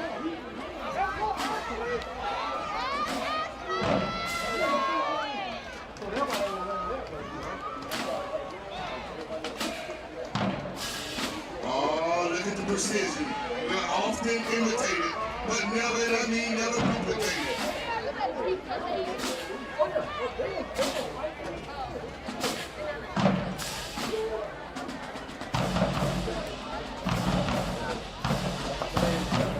And we'll now play a traditional feature by New Edition. Can You Stand the Rain?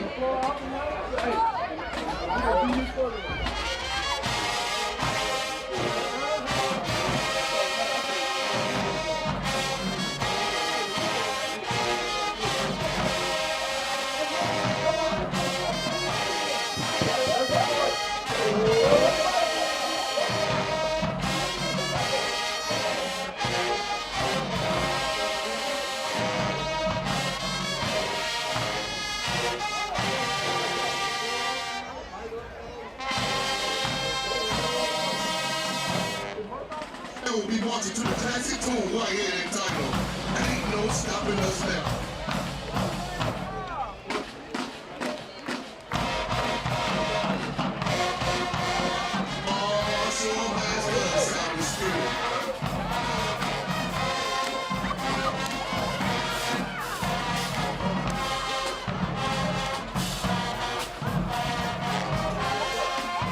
Million fans, class is now in session.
Put up for our Red Raiders.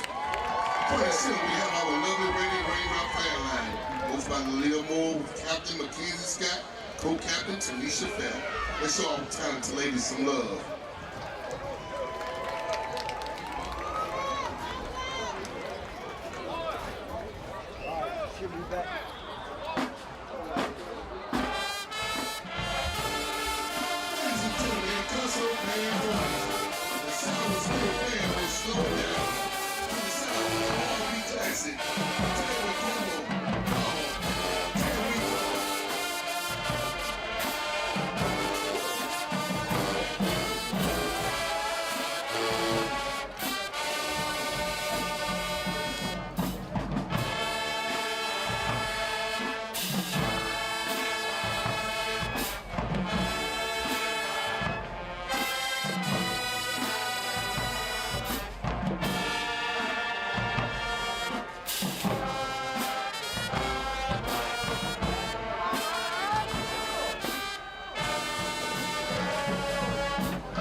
leadership of dynamic Mr. Curtis McMillan and Miss Stephen Smith Irby, we present to you the jazzy, classy, but never trashy, beautiful, ravishing, raindrop, dancing, ushers, Captain Ashley Jordan, and co-captain Courtney Moore. Let's go, my ladies.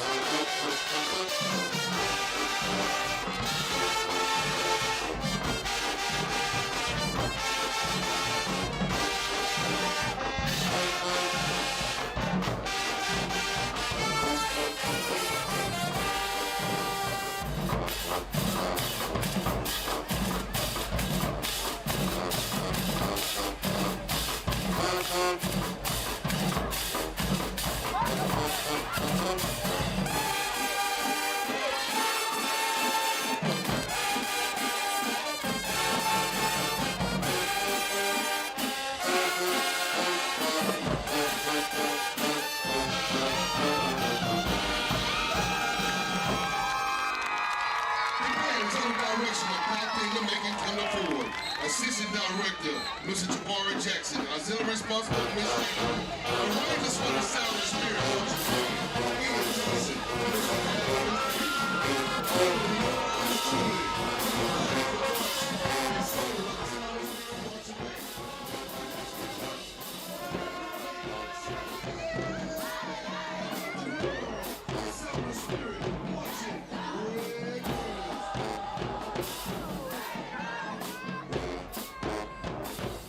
Sounds of the marching Red Raider band. Great job for them from halftime. Williamson on top 6-2. We'll be back with more action headed your way. You're watching the MCPSS High School Football Game of the Week.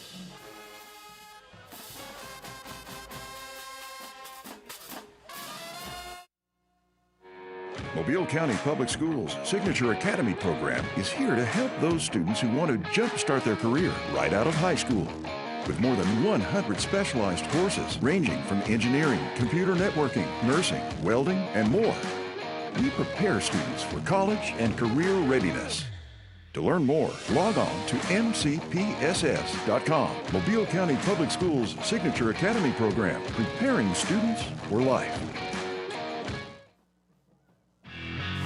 Mobile County Public Schools completes about $100 million in school construction each year.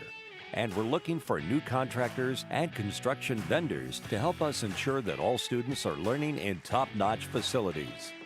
Is your company interested in becoming a construction vendor for Mobile County Public Schools so you can bid on these projects? We need contractors, plumbers, HVAC installers, roofers, electricians, painters, and more. Follow these steps to become a vendor. Number 1, complete the vendor application online. Under System, select Business, and then under Resources, click Vendor Online Application. Number 2, enter the vendor portal. Click Apply to agree to the terms and click Save and Next. Number 3, enter your business information as prompted. A tax ID number or social security number will be required to complete the application. At the bottom of each page, click Save and Next. To find out what projects are currently open for bidding, visit mcpss.com/bid invitation. Follow MCPSS Facilities Facebook page and email facilities to receive notifications. Complete these easy steps, and your company soon may be part of Team MCPSS.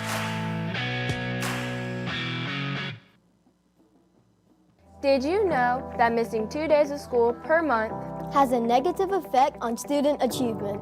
And that chronic absenteeism is negatively impacting 1 out of every 10 Alabama students. Studies show students who are chronically absent are more likely to drop out of school. For every 1 day your child is absent from school, it takes 3 days for them to catch up.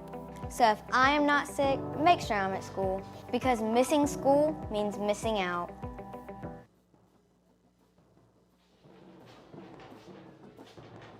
The MCPSS High School Football Game of the Week is brought to you in part by BSN Sports, where you can get team apparel and equipment from basketball to volleyball and all sports in between.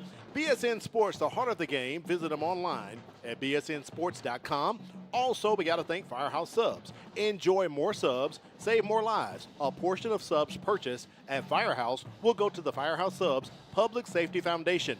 So visit our friend Neil Patel at the Greenlight Road Firehouse Subs location. It is halftime here at the Battlefield at Ben Glover Stadium. We're on the campus of BC Rain, so right now we want to spotlight our MCPSS Spotlight student. She's a student here at BC Rain, Oriana Davis. She's an 11th grader with a 4.3 GPA. Her favorite subject is marketing. Marketing classes have exposed her to real-life situations such as budgeting, credit, entrepreneurship, and promoting. Oriana's career goal is to become a primary care physician. She's also a member of the Distributive Education Courses of America, also known as DECA, and the National Honor Society. She plans to attend the University of Alabama at Birmingham and major in biology pre-med. Our MCPSS Spotlight student, Oriana Davis, a junior here at BC Rain High School. It is halftime here at Ben Glover Stadium. We'll take a quick break and come back and bring you state polls. Also, we'll take a look at halftime stats and revisit Corey's checklist. You're watching the MCPSS High School Football Game of the Week. Hey Alexa, tell me about Mobile County Public Schools. With 53,000 students in 90 schools, Mobile County Public Schools equips and empowers college and career-ready graduates. Several MCPSS schools are ranked among Alabama's top 10. Yearly, graduating students earned about $110 million in college scholarships and 10,000 career credentials. MCPSS is learning today, leading tomorrow. Does that answer your question? Thank you. You're welcome. Ayla, hi. Oh, hi, Sierra. How are you? Good, how are things? Things couldn't be better. What do you mean? Well, I just started this new job as a school teacher with the Mobile County Public Schools, and it has been a life changer. Great benefits, the hours are great, and great students. Just overall, it's a great opportunity. Oh, wow, that sounds great. Yeah. I'm going to look into that. You should. For more information, visit mcpss.com/job opportunities. You're watching the MCPSS High School Football Game of the Week. We're at Ben Glover Stadium. Williamson on top, 6-2. Al Wheaton, Corley Bounty. Corey, quite an interesting first half. We're going to get to our halftime stats, and we have to revisit your checklist coming up as well. But right now, we need to take a look at the Alabama Sports Writers Association top 10 polls. We'll start off with the 5A poll. Gunnersville still sits atop the poll in 5A. And the next 4 teams remain the same from last week. Viger moves up 1 spot to 6, and Williamson enters the poll at 10, their first ranking, Corey, since week 6 of the 2021 season. Yeah, what you do is you are undefeated, and that's why you look forward to these 2 teams coming from the same region being in that top 10 poll. So congratulations to both of these programs who are both currently winning tonight's contest. Let's take it up to the 6A poll. Saraland is still the #1 team in 6A, and the only change from last week has Spanish Fort dropping out the top 10 with their loss to the Spartans last week. Area teams outside looking in are Gulf Shores, the Toros, and St. Paul's. That's why, Corey, it's the toughest region in the state of Alabama. We call it the SEC West, even though there's divisionless football now in the Southeastern Conference. Correct. You still have the Spartans sitting on top of those polls. I think Parker has a nationally televised game tonight. They sure do. That they're playing in the Birmingham area on ESPN. So, again, you look at Jeff Kelly and the job he's been able to do, tremendous. Take it up to the 7A poll. There are lots of changes here in 7A. Central Phoenix City is still #1, while Auburn leapfrogs Thompson and moves up 2 spots after beating Enterprise last week. So the Wildcats now sit at 6. Carver, Montgomery, and Hoover jump up 2 spots to 4 and 5 respectively. MGM still the only area 7A team in the poll. They make the move from 9 to 8 in the 7A poll, Corey. What you're starting to see in 7A football is because only 16 teams make the playoffs to begin with, now you're seeing a different cross with the reclassification. It used to be Mobile and our 7A representative getting a chance to see Central of Phoenix City or whomever in that first round. Not a Birmingham-based school. Now Mobile will play a Birmingham-based school in that first round of the 7A playoffs. And there's a look at your Alabama Sports Writers Association top 10 polls. Let's take a look at halftime stats and see what the story will tell. Cora, we had quite an interesting first half tonight. Not very many rushing or passing yards, nothing in the 100s, but it was a very exciting first half. You have the turnovers that are 2 for BC Rain and 1 for Williamson, and one of the critical turnovers for the Red Raiders led to 6 points, the only points on the board for Williamson. If you're Williamson, you're happy about 1 penalty for 5 yards, and again, 6 total penalties.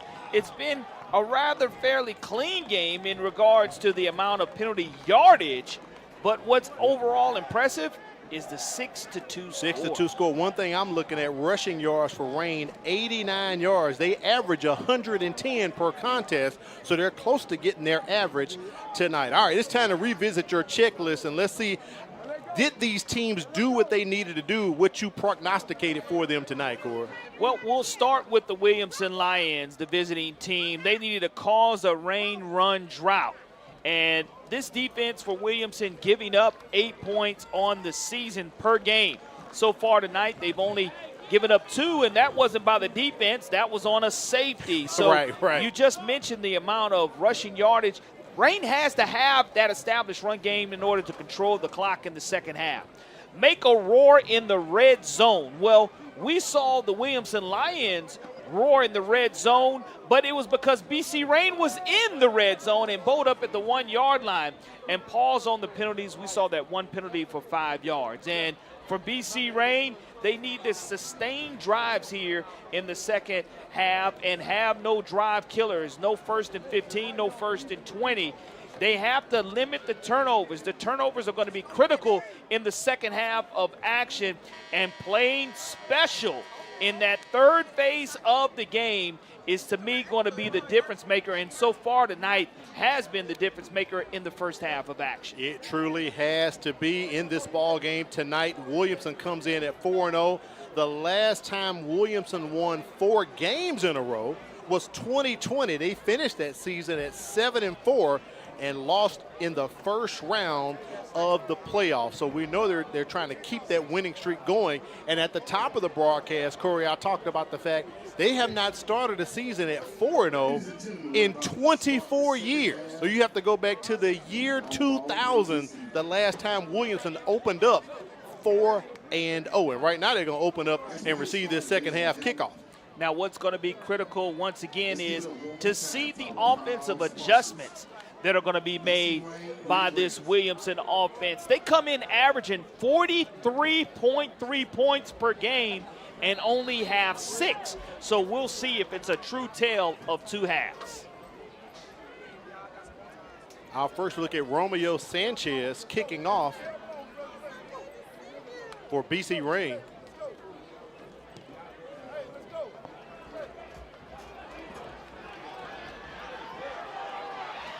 Taken by Jermaine McCree.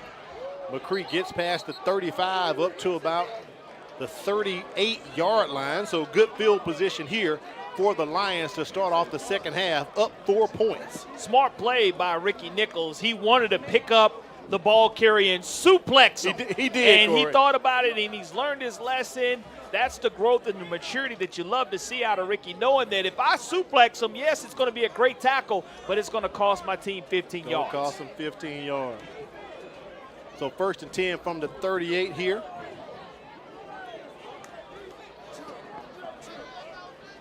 A.J. Dinkins in the offense on the field for the Lions. Watch the matchup at the bottom of the screen, folks. Again, John Austin, if he gets a go route to start the second half of action. They give it to Withers. Just outside the hash flag comes thrown in the back there by head official Jonathan King. That one might be coming back, a possible hold against the Lions. And right next to the flag is Ricky Nichols. Not quite sure if he's cramping up here to start the second half or not, but we'll get our call from Mr. King. only their second penalty of the night, Corey, something you talked about when we looked at the halftime stats. There are only one penalty for 5 yards against Williamson. First play from scrimmage in the second half, they get hit with 10. And now when you're sitting looking at first and right at 20 yards to go, I still like the one-on-one matchup of 15 having an opportunity at the top of your screen to go one-on-one. After that spot foul, ball is placed at the 31-yard line. They go back to Withers with the ground game. He reverses field. Comes to the BC Reign side as they hound him close to the original line of scrimmage. I believe he's going to get up to about the 37-yard line. Ricky Nichols again on the stop. Great pursuit. Change of direction by the ball carrier, and that doesn't stop the pursuit of Ricky from his linebacker position, his Mike linebacker position, just continuing to be a ball hawk.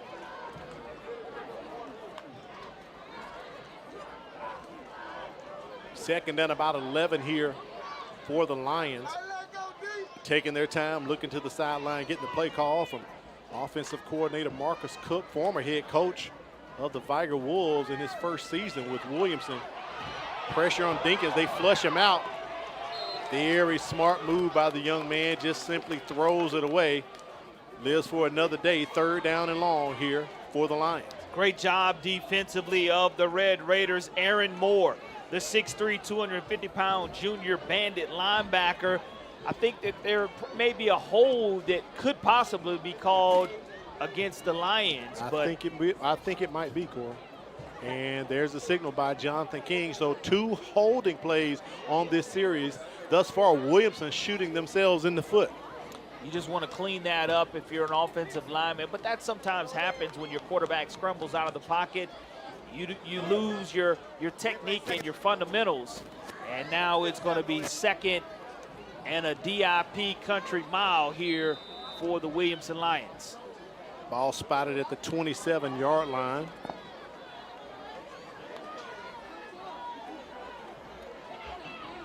Williamson sets up the screen. Pass is completed, but brought down just past the 30-yard line. Keith Donald Jr. with the reception. So it's still third and long here for Williamson.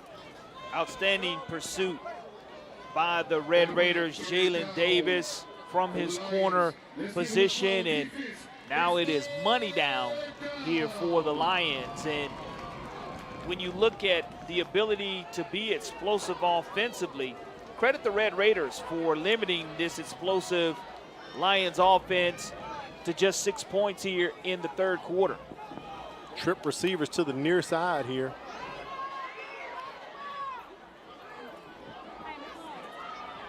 Dinkins has time. Catches Austin just past the line of scrimmage, but the Red Raiders stay home and basically tackle him just past the 40 at the 41-yard line. Fourth down coming up here for Williamson.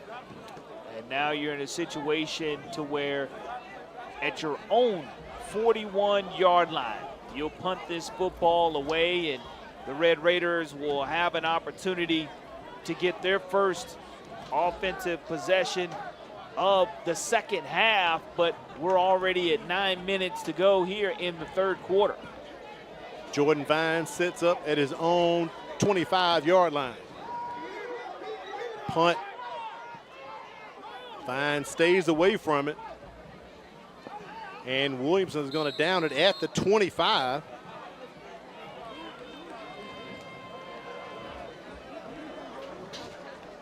First and 10 coming up for BC Reign from their own 25-yard line. Their first opportunity taking possession here in the second half.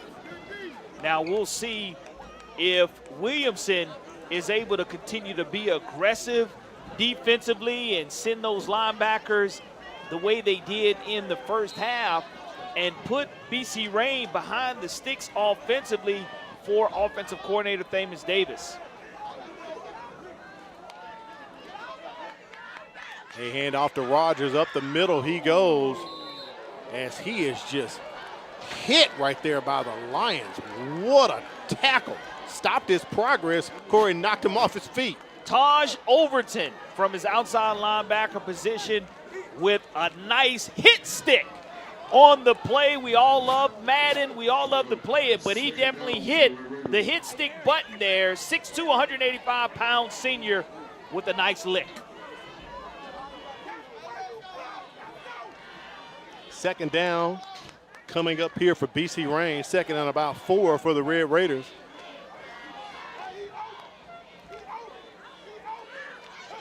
They fake it, set up the screen. Another lick pass by the Lions. Overton on that one as well. Man. Yes, Mr. Overton has eaten his Wheaties this evening, and he is ready to go ahead and punish all ball carriers. But credit to the ball carrier or the receiver on the play for holding on to it with the concentration. And if you're going to get hit, you might as well go ahead and get the first down as well. It's a fresh set of downs. 1st and 10 for the Red Raiders from their own 36.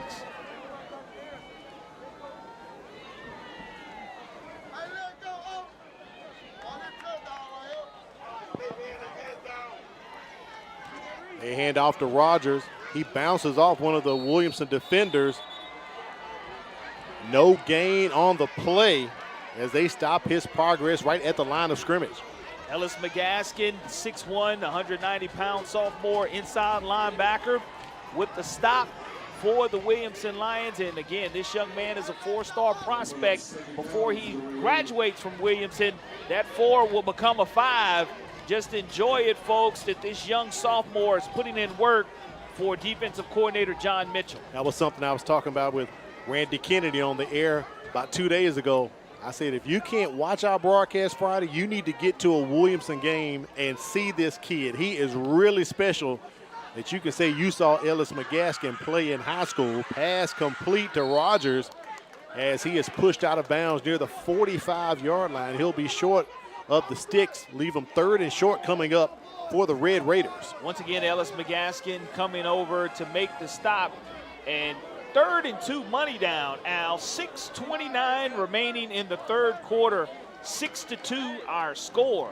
Williamson once again comes in only giving up 8 points per game, but scoring average 43.3. Man in motion. They hand it off to Rogers. Jermani Rogers close to the first down marker, but a flag on the play. That flag comes from the far sidelines, close to Williamson's sideline. And we'll see what the officials are going to talk about and come away with. Thank the Dauphin Island Parkway community for its support of football and cheerleading programs.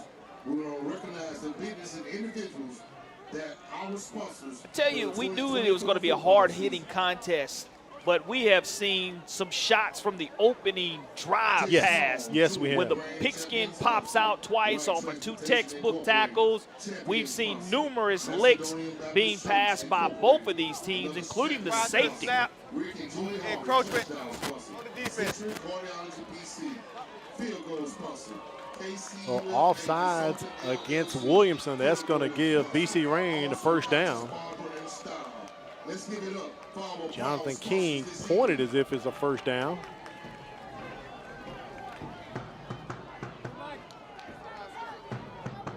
Ball has been moved to the 50-yard line. The chains have not moved yet, nor has the down mark.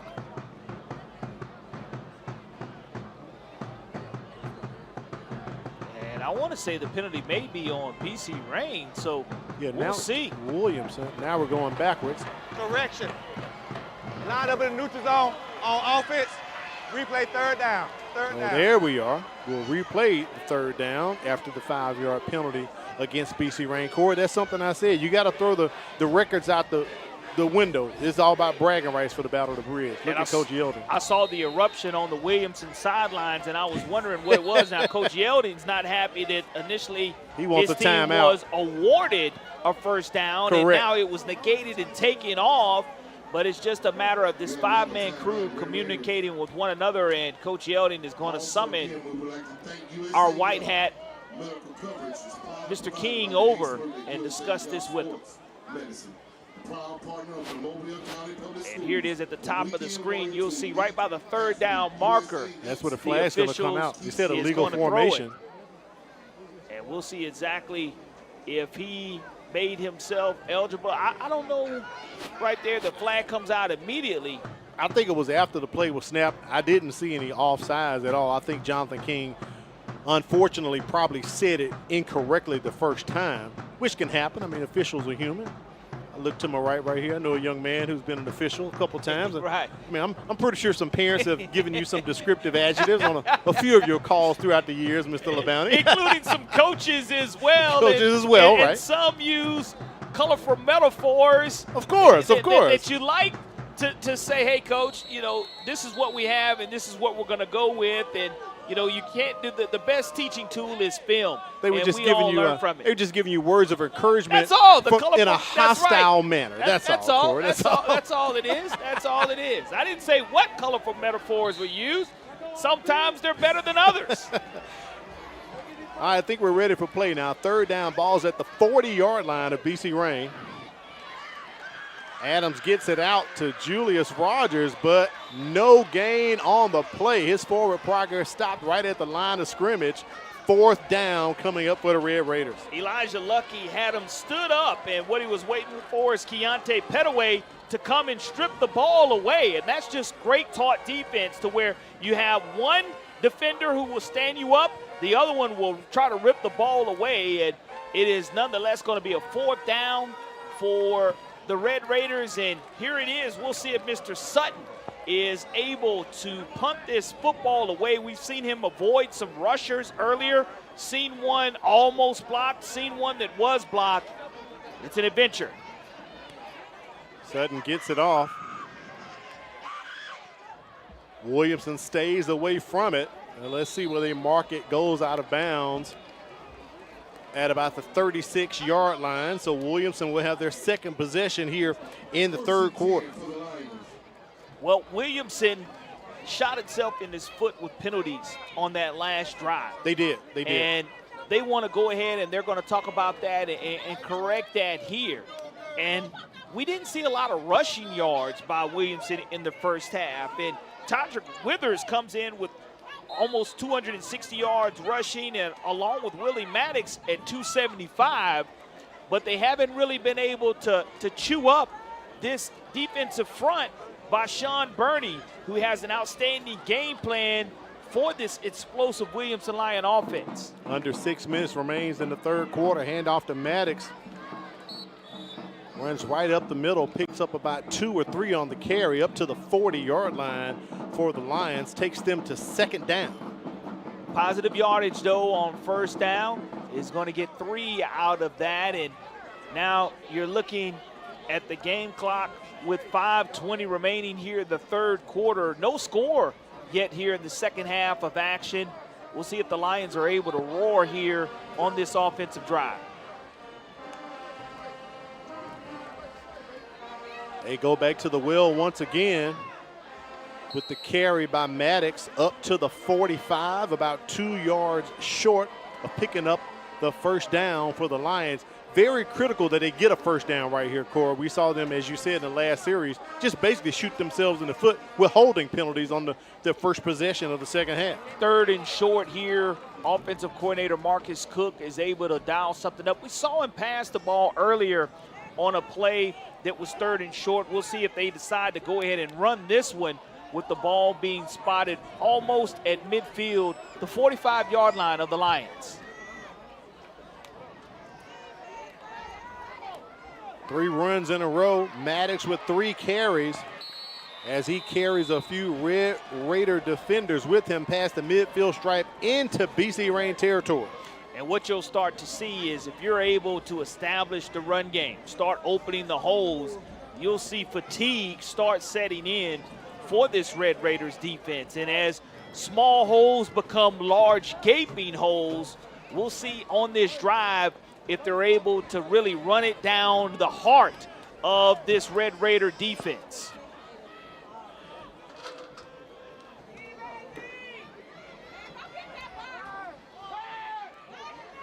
They flush Dinkins out of the pocket.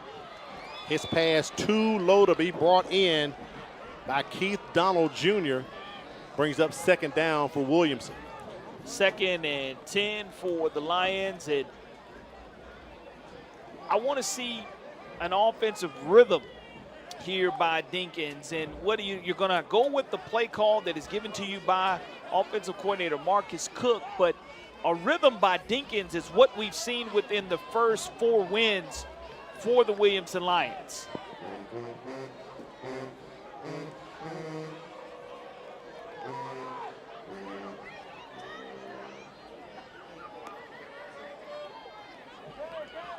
They set up the screen. Austin with the reception. A flag comes in from the back judge. Austin gets up to about the 42-yard line with the reception. Let's see what the call is going to be from the crew. Now, he had the first down prior to the flag coming out. So it's just a matter of what the officials saw on the field as to what we have. Holding against Williamson. It's going to push him back 10. We have a flag on the Lions. We'll see here. And takes Williamson on the offense. Back to their own 45-yard line after they walk off that 10 yards. And that is one that I know will drive any coach wild because you did have the first down. And now what you've done is bring up a 2nd and 20 now for Williamson, but you've also had screens that have been very successful also.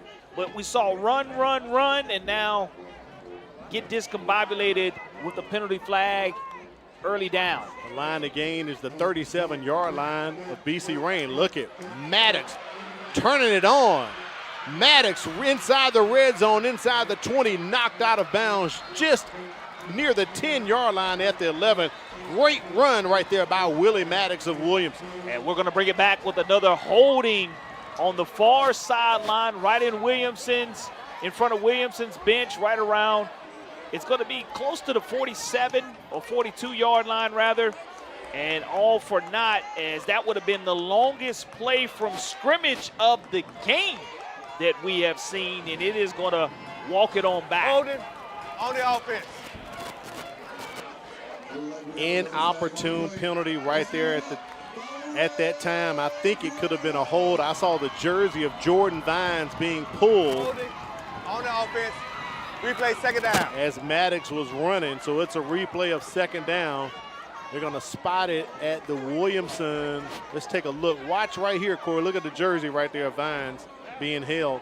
Or even on the other side. That was another hold over there. You have a white undershirt underneath the red jersey, and you see it be stretched backwards. So pick your hold there. The officials saw both of them and were able to go ahead and tack it on. And Antonio Coleman, Williamson's head coach, not happy with the call. Not happy at all. He calls a timeout. He wants to discuss some things with Jonathan King on his side of the field. We'll take a break and come back and bring you more action. You're watching the MCPSS High School Football Game of the Week. Each month, more than 90 guns are reported stolen from unlocked vehicles, creating the potential of serious injury or death.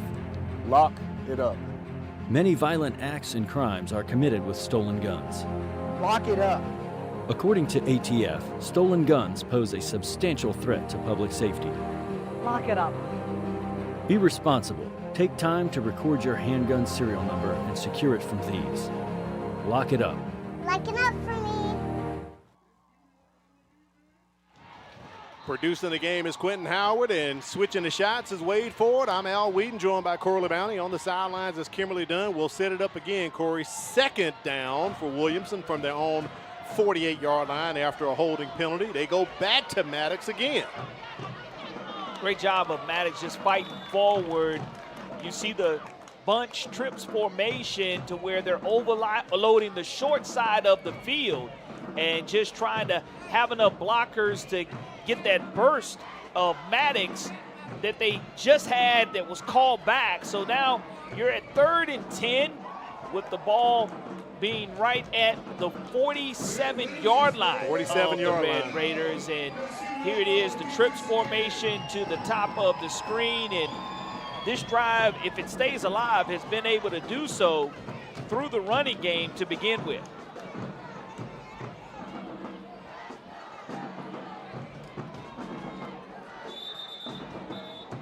Whistles.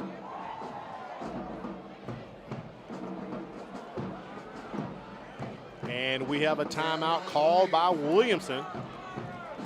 Jonathan King gonna call the timeout right there. Don't forget, coming up, the game of the week brain buster. We'll put the question out there for our buddy Corey LeBounty and see if he can come up with the correct answer. We always do it at between the third and fourth quarter, your game of the week brain buster. So stick around for that. 3rd and 10 coming up here. Corey, one thing about this series for Williamson, it has eaten up some time. I will say that. Well, you mentioned this series for Williamson, but this overall series is 24-23 in favor of the Williamson Lions. So just one game difference to where the Red Raiders would like to even that up at 24 games won by Williamson, 24 games won by BC Rain. But again, the battle of the bridge, Dolphin Island Parkway, Maysville, we saw the crowd shot.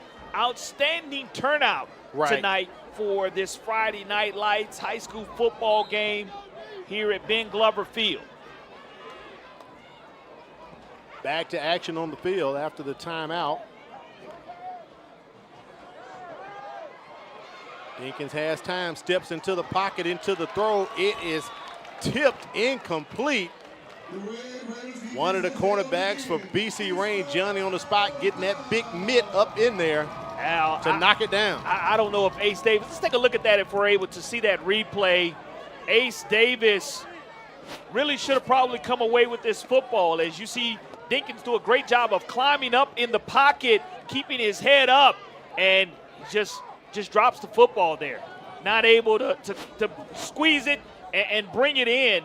He would have had enough for the first down, and Williamson's going to be forced to punt. Good concentration by him after the tip.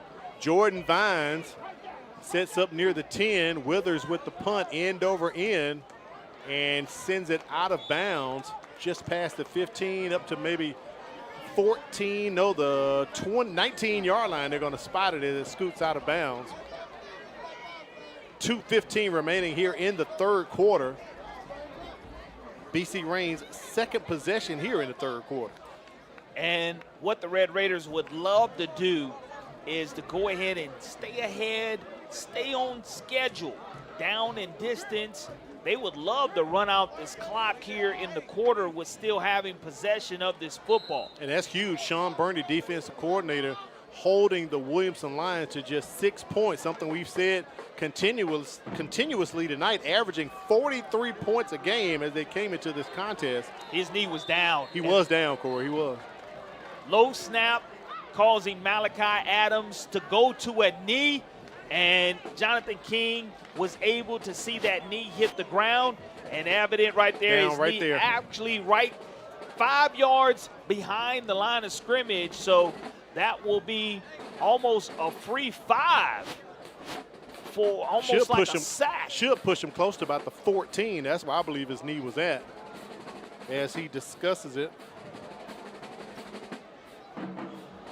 I didn't see a flag on the play. Neither did I, Corey. I saw the knee go down.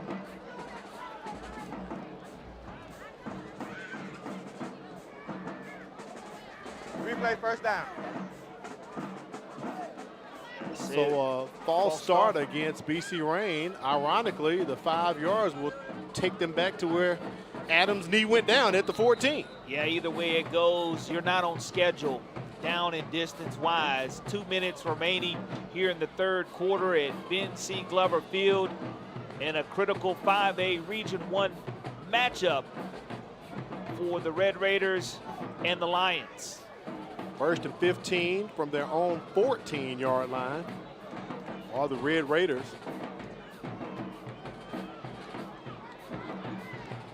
Pass complete. Javelin Finley hauls it in, gets back up to maybe the 20, well, 1 yard 1 yard past the original line of scrimmage, 6-yard pickup right there for the Red Raiders. Finley, the 5'10", 200-pound junior, with the reception from his H-back position, and it'll bring up 2nd and 9 now for the Red Raiders, with the clock continuing to tick down.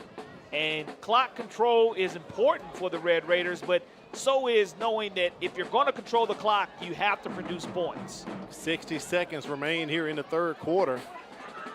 Adams airs that out.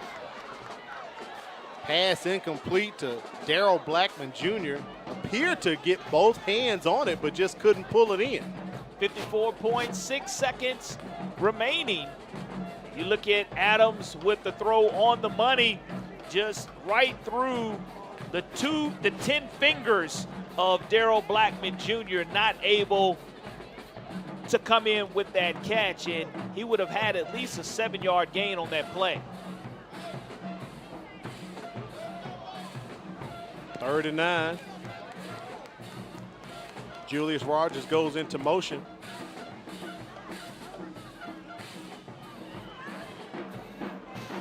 They swing it out to Miriam Davis.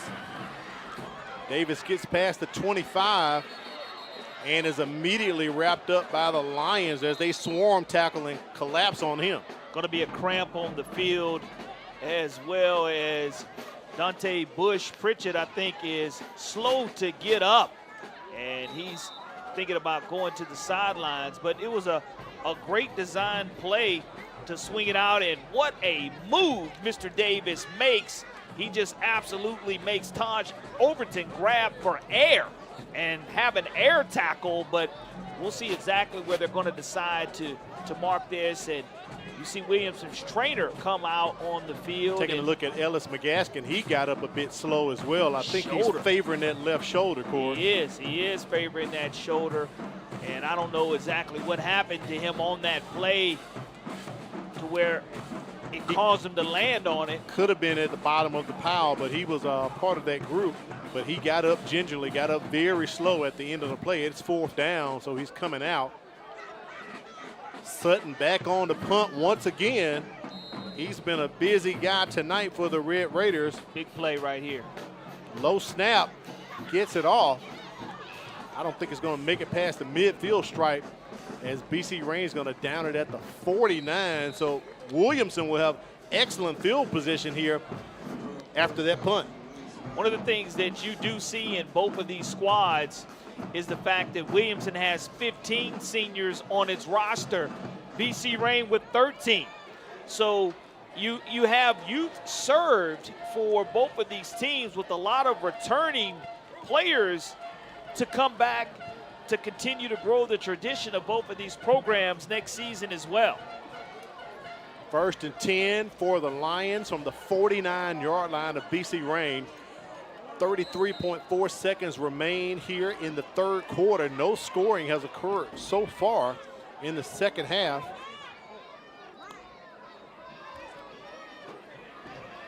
Marcus Cook and the offense, they go back to the ground game of Willie Maddox.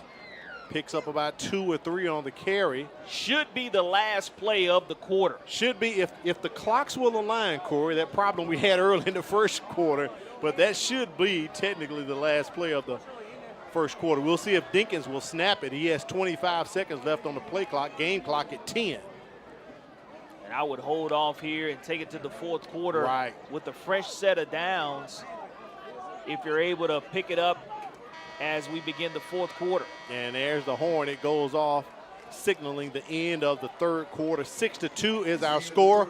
Williamson ranked number 10 in the state, averaging 44.3 points on offense, just being held to 1 score so far tonight. All right, it's between the third and fourth quarter. Corey, time for our game of the week, Brain Buster. We'll get the question up here for you. In 64 years of playing football, BC Rain only has 2 double-digit win seasons. They were 12-1 in 2002, and the other was led by this current Williamson administrator. Name him. Now see, when you do a question like that, it should be multiple choice as to who to name. Corey, we are well into the quarter. No multiple choice. We started the year off. Our question is 64 years of playing football, BC Rain only has 2 double-digit win seasons. They were 12-1 in 2002, and the other was led by this current Williamson administrator. Now, I'm going to take one name off the plate for you. The guy who did that in 2002 was Chip Minton. But who was the other coach who had a double-digit win season? We'll give you the answer shortly, coming up inside of the fourth quarter. Your game of the week, Brainbuster.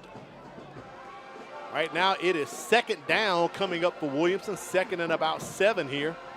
Ball spotted at the 46-yard line of BC Rain. Williamson next week at Murphy. BC Rain having a bye.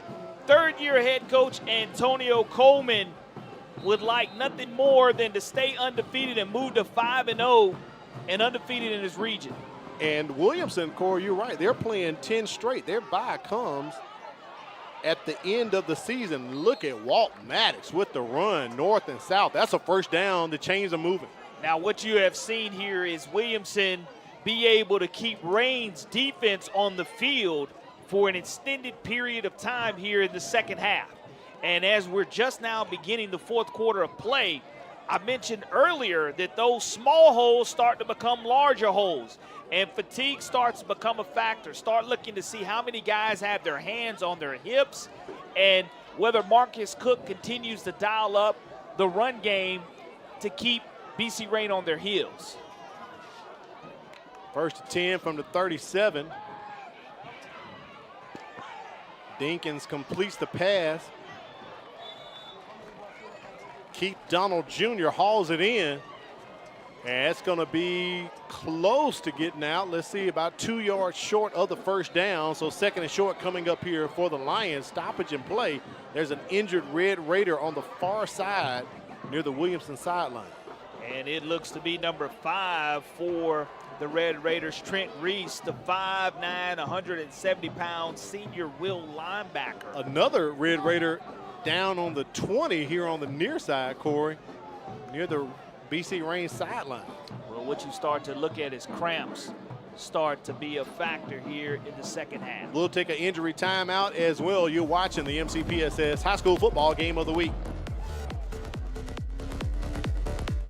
If you're looking for fun, fashionable, and affordable jewelry, it's here. It's Paparazzi. We have a variety of colors and styles of bracelets, rings, necklaces, and earrings for all occasions and for every event.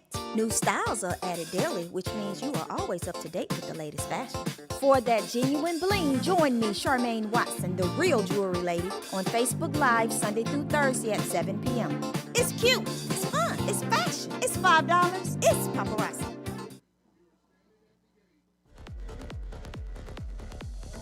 News on what's happening in Mobile County Public Schools. Follow us on Facebook, Instagram, and X, formerly known as Twitter. Mobile County Public Schools, we are learning today, leading tomorrow. Right now, number 10, Williamson leading 6-2 in this 5A Region 1 showdown, the 48th installment of the Battle of the Bridge. As we said, Corey, you can throw the record books out the window. That's why the score is 6-2 right now.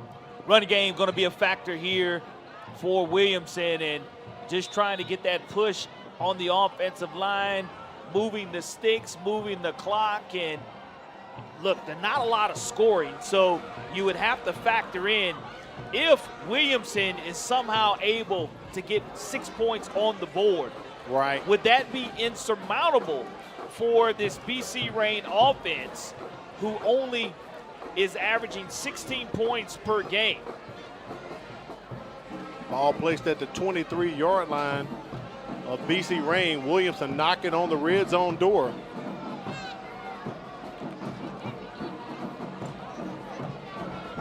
Going up top to Austin. Pass incomplete. I don't see any flags on the play.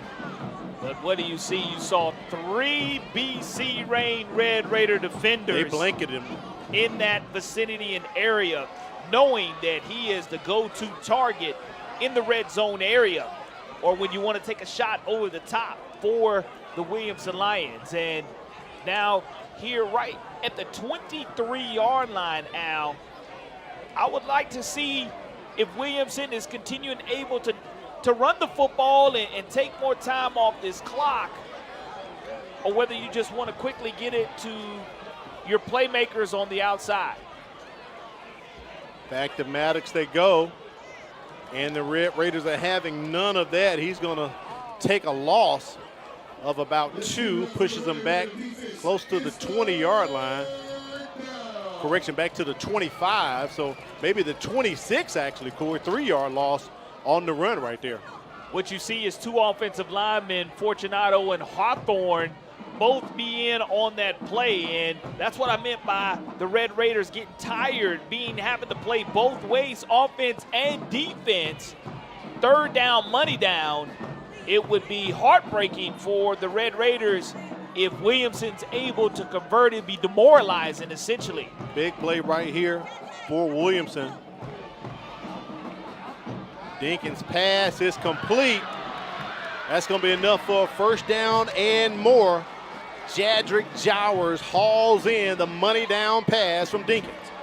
Great pass of Dinkins finding Jowers, and you see has plenty of room and protection in the pocket. Jowers just waits for it, looks it in, makes a couple of defenders miss in the red zone area now.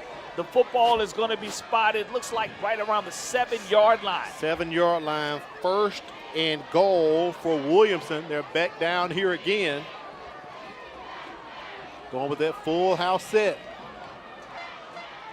Ellis McGaskin in the backfield. They give it to McGaskin. He kind of slips.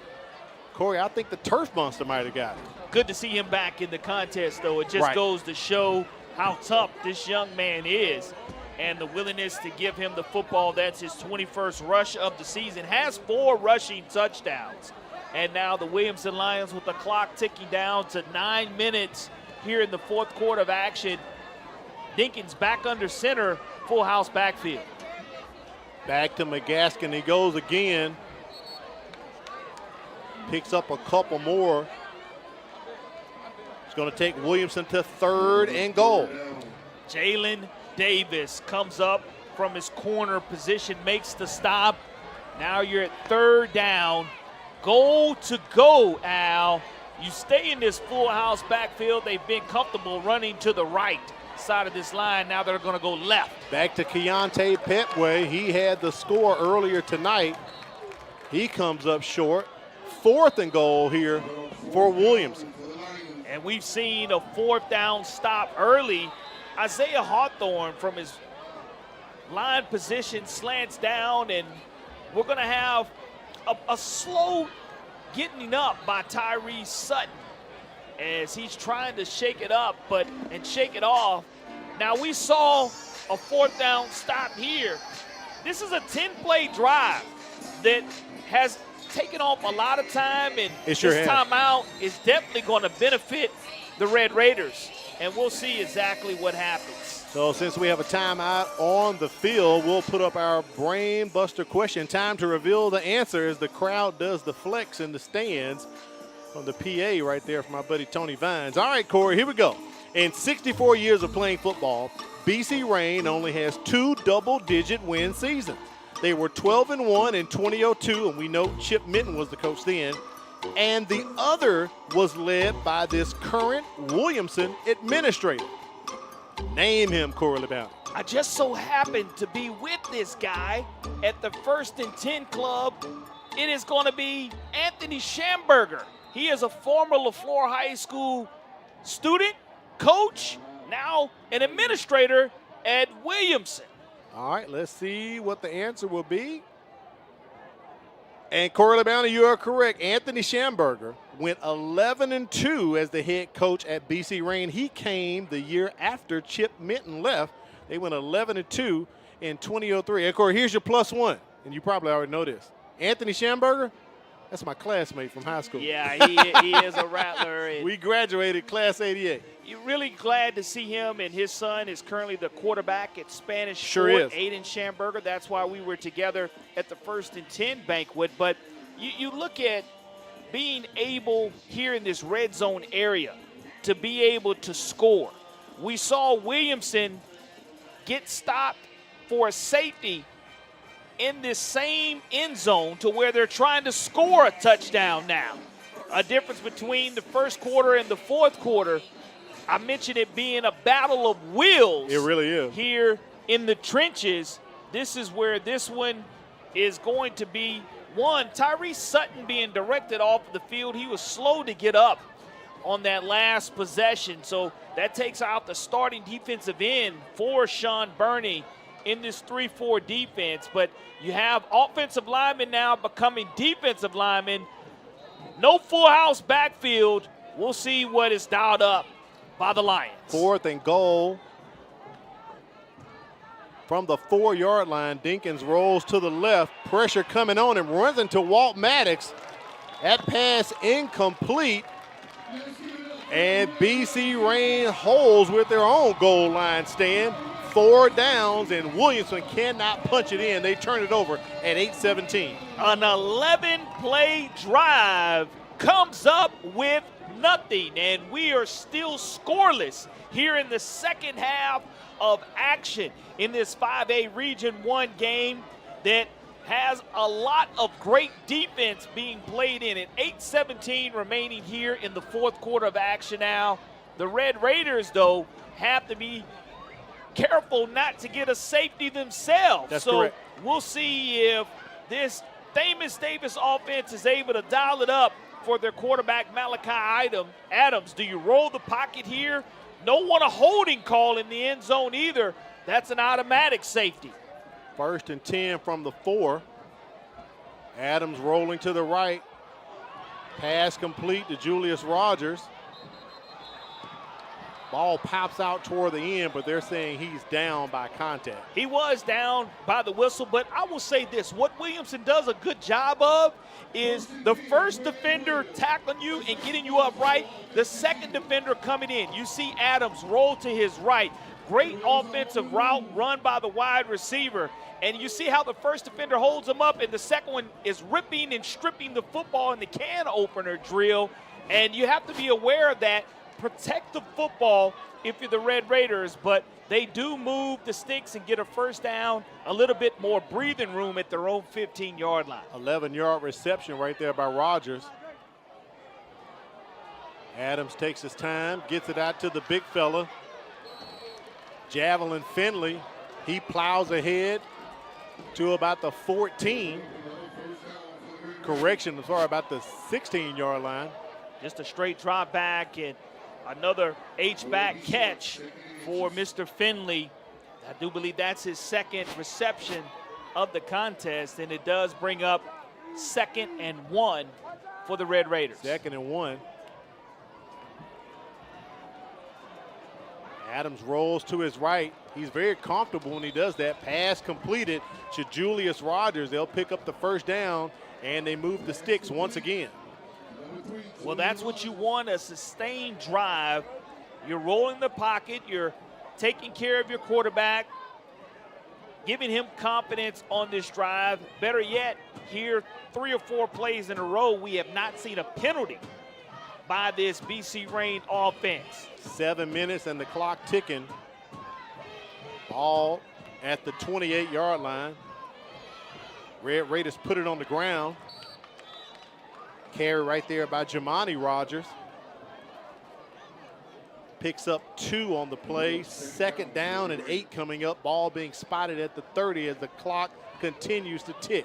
Carnell Flukum, inside linebacker, 6 foot, 205-pound junior on the stop for the Lions. 2-yard gain for the Red Raiders, and they're in no hurry as they just want to have a sustained long drive put together that results in points on the board, not field goal points, touchdown points. That's something we talked about in our open. They are a run-heavy offense. They average 110 yards on the ground per game, and they have hit their average tonight. Adams has all the time in the world, does not get rid of it. Dante Bush in on the tackle right there. No gain on the play, still at the 30-yard line. Does a good job coming from the pursuit from the backside. Never gives up on the play. All you see is 33 right with the high motor and coming and chasing the quarterback down from the backside. And Adams didn't see him coming, and he has to take care of the football. I mentioned earlier in the game that clock has to go off in his mind that the pressure is coming from the backside, picks up a couple of yards for the Red Raiders, and the clock continues to tick right at the 5:15 mark. 3rd and 8. Adams has time. They flush him out the pocket. Pass is complete. Going up top to High Point, that Darryl Blackman Jr. First down, and the chains move, and the Red Raiders faithful are on their feet. Outstanding timing route, quarterback, wide receiver. And what you have to realize if you're the Williamson Lions is that you're not getting the same type of pressure. Credit the offensive line because of it. The linebackers are no longer getting to Adams. They're having to fall back into coverage. 17-yard reception by Blackman Jr. Low snap, but they do get the handoff to Rogers. He gets to the 50-yard line, picks up 3. Clock still ticking. We're under 5 minutes, and BC Rain driving, trying to pull the upset of the number 10 ranked team in 5A that hadn't been ranked in over 3 years, Corey. 2nd and 7. Ball right at the 50-yard line, and now we'll see if the Red Raiders are able to sustain the drive. Flag on the play as that pass is completed to Finley. Another flag here on the near side as well. And that's what you don't want to see in this situation. Normally one in which it is going to be a holding, but the second flag that comes out, we'll see what the second one on BC Rain's sideline will be all about. Jonathan King indicating penalty should be against BC Rain as he looks to the sideline to Antonio Coleman. Holding on the offense. Something you talked about a couple plays ago, Corey. BC Rain so far hadn't picked up a penalty on the drive. They were staying clean, but this is going to push them back to the 40-yard line. 5A Region 1 action as well in Centronel. Viger leading 20-6 over the Wildcats. Appreciate that score checkup right there, Mr. LeBounty. So it's going to be 2nd down here coming up for BC Rain. 2nd and about 17. Plenty of time for Adams, plenty of time. Tries to connect with Darryl Blackman Jr., but they run out of real estate. 3rd and 17 coming up here for BC Rain. And when you do have that much time, Al, either you are going to wait for your receivers to break off their initial route and come back to the football, or just go ahead and tuck it and start rolling the pocket and start running. And in that situation, I think it's going to lead to a BC Rain Red Raider timeout. Timeout on the field at 3:54. We'll take a break as well.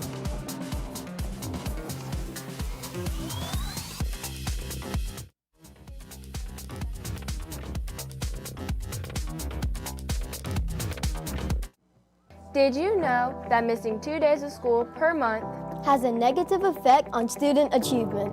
And that chronic absenteeism is negatively impacting 1 out of every 10 Alabama students. Studies show students who are chronically absent are more likely to drop out of school. For every 1 day your child is absent from school, it takes 3 days for them to catch up. So if I am not sick, make sure I'm at school, because missing school means missing out. Critical play right here, Corey, as you call it, money down. The officials are huddled up on the field. It's 3rd and 17, 3:54 remaining in the contest after that timeout by BC Rain. If I'm correct, BC Rain should have 2. I believe Williamson should have 1. They possibly could have 2. We did have 2 stoppages earlier. I know Antonio Coleman called 1, but we shall see. Adams with time. They flush him out the pocket to the left, and he is brought down and sacked. Who is it, Corey? Deontay Bush. Deontay Bush, Pritchett, I mentioned, you see the star on his helmet signifying a Crichton Optimist Club Player of the Week 1 week ago. Just saw him on Wednesday. You can see his pursuit from the backside. His 6'5" motor does not stop. I think he'll be on a visit to the Troy Trojans on tomorrow to have an opportunity to continue his football career. But this is a young man that's made the transition from basketball court to football, to the football field. Corey, we've been calling this guy's name on the basketball court the past couple years. He started playing as an 8th grader for Williamson as well. First time out here playing football, getting offers already. And that is it's a credit first and foremost to this young man for wanting to pay and to play. And he is playing at a high rate and a high level for somebody who just says, look, I'm going to put my mind into coming to practice, being on time. Right. Coach Coleman and Coach Mitchell were able to get him out there consistently. He's seeing how much fun he's having being able to play, and he has a high motor at 6'5" and is doing a tremendous job. And he's a heck of a basketball player as well. I mean, I PA'd some of his games in the area, so know the kid is talented, and you can see it right here as he's exhibiting it on the field. 3:10 remaining here in the ball game. 4th down and long coming up for BC Rain. And Malachi Adams is on the field. They have not sent Tyree Sutton out. So the Red Raiders are rolling the dice. They're going for it right here, Corey.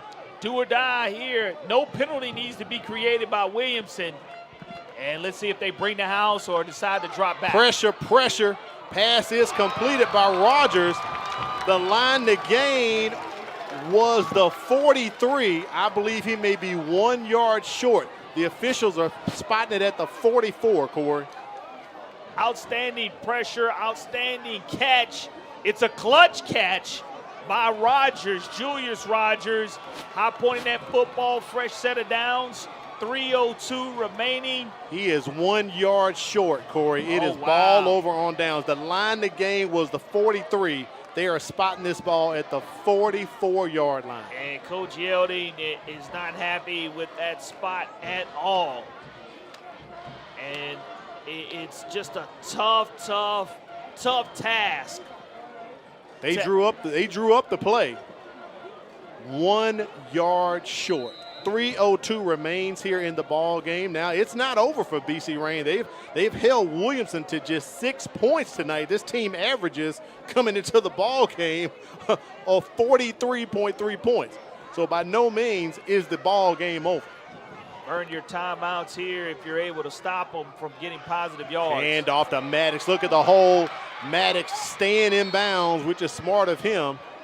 The Red Raiders trying to force him out of bounds. It will stop the clock momentarily to move the sticks. Yeah, pushed out by Ricky Nichols in that situation. And, you know, I'll tell you who Pritchett reminds me of.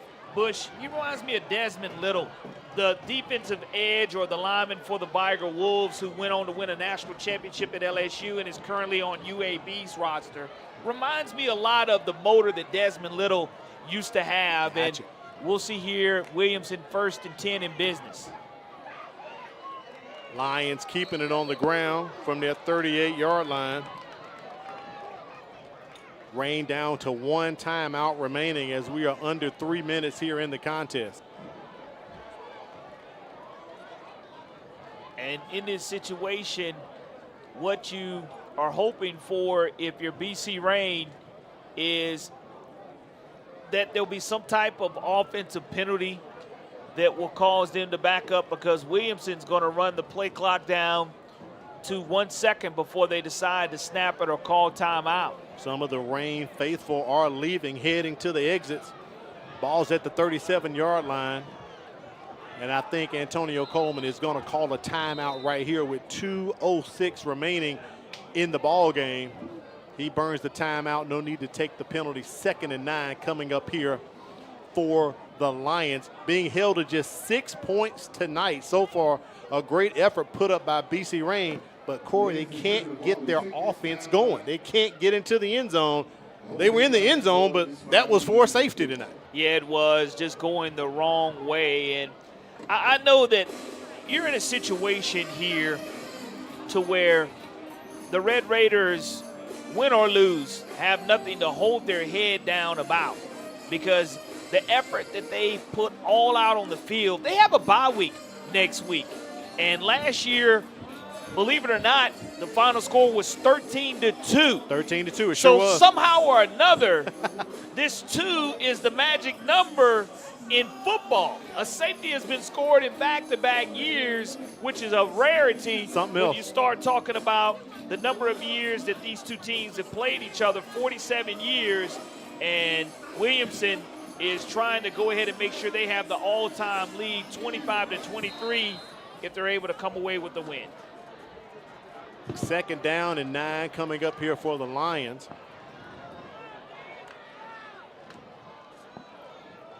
Back to Maddox they go. The Red Raiders collapse on him. Coach Yeldon asked for that timeout. It's 3rd down. He's doing the math, Corey. Yeah, that's he knows a if he quick can get the stop, he can get the ball back.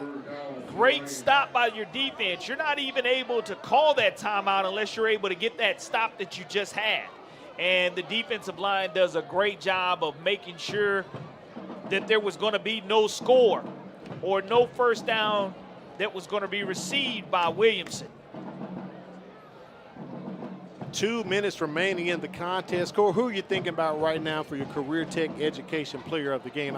I have someone in mind, but I will say this, 2 minutes left. It still could be up in the air right now for me. Yeah, I will say defensively, Ellis McGaskin has made a huge difference in this contest for Williamson. And when you look at the fact that defensively for the Red Raiders, I think that number 2, Ricky Nichols, has made a big difference. The 2 points that are on the board are because his safety. Right. Me offensively thinking for BC Rain, I got to go the running back, Jermani Rogers. You know, they have been eating up some ground yardage tonight against the Lions, but we shall see. We got to make a decision coming up here, and who knows what can happen within these 2 minutes. 3rd down and about 11 to go. Rain out of timeouts. They cannot stop the clock anymore. A 1st down will seal the deal for Williamson. Biggest play of the game. And again, the Red Raiders see if they're able to bow up. Williamson looking to throw. They fake the screen to Maddox. He's sacked. I don't see a flag for grounding. He is sacked. And the clock does stop. Or are they they're not calling an incomplete pass? Yeah, 154. Because the clock, that's what I noticed, Corey. The clock stopped, but if it's an incomplete pass, the ball has to come back to the line of scrimmage. Let's take a look at the replay. Turnover on downs is what you have to look at. It was a bang-bang play. I thought he was sacked, but they're going to say it was an incomplete pass. So BC Rain fortunate that he wasn't sacked because the clock stops at 1:54 with it being incomplete. Well, turnover on downs is what you'll be having a chance to see here. Well, 4th down is coming up. That was 3rd down. Oh, that's what they're discussing. I'm looking on the line here, and I want to see what happens here defensively for both of these teams. And the officials are discussing what they have. Ball's at the 39-yard line. Yeah, it's 4th down. It's 4th down. That was 3rd down, but it stops the clock with that incomplete pass. Jordan Vines at the 10. Let's see if Withers gets the punt off. He does. Kicks a line drive. And Williamson can't get on top of it to down it, so it's a touchback. So the Red Raiders will get the ball at the 20. 80 yards to go. 149, no timeouts. Down 4 points. You got to get a touchdown. You work on it. Again, we saw them within their 2-minute offense. Before the half ended, we're going to see them have an opportunity to execute their 2-minute offense here to end the contest. This one can win you the game if you're able to come up with an 80-yard scoring drive. And we've seen the ability of Blackman Jr. to go up and grab passes and Rogers to grab passes. Right now, this offense will be put to the test for BC Rain. Adams back to pass, has time, gets it to Rogers. He can't get out of bounds. The clock is running. Doesn't have the 1st down. He gets up to the 24. McCree on the stop, Jermaine McCree. And you just have to have a little bit more sense of urgency here if you're the Red Raiders, getting to the line of scrimmage and getting your offense started. 4-yard pickup for BC Rain. Adams looking to his left. just past the outstretched hands of Rogers. Does stop the clock at 1:21. They need 6 yards. You got to get the first down. You get 2 plays to get the first down to keep the series going. But I absolutely love where this was coming from. It was coming from a sideline route to where if he caught it, he was going to be able to be out of bounds. So nothing to the middle of the field with no timeouts.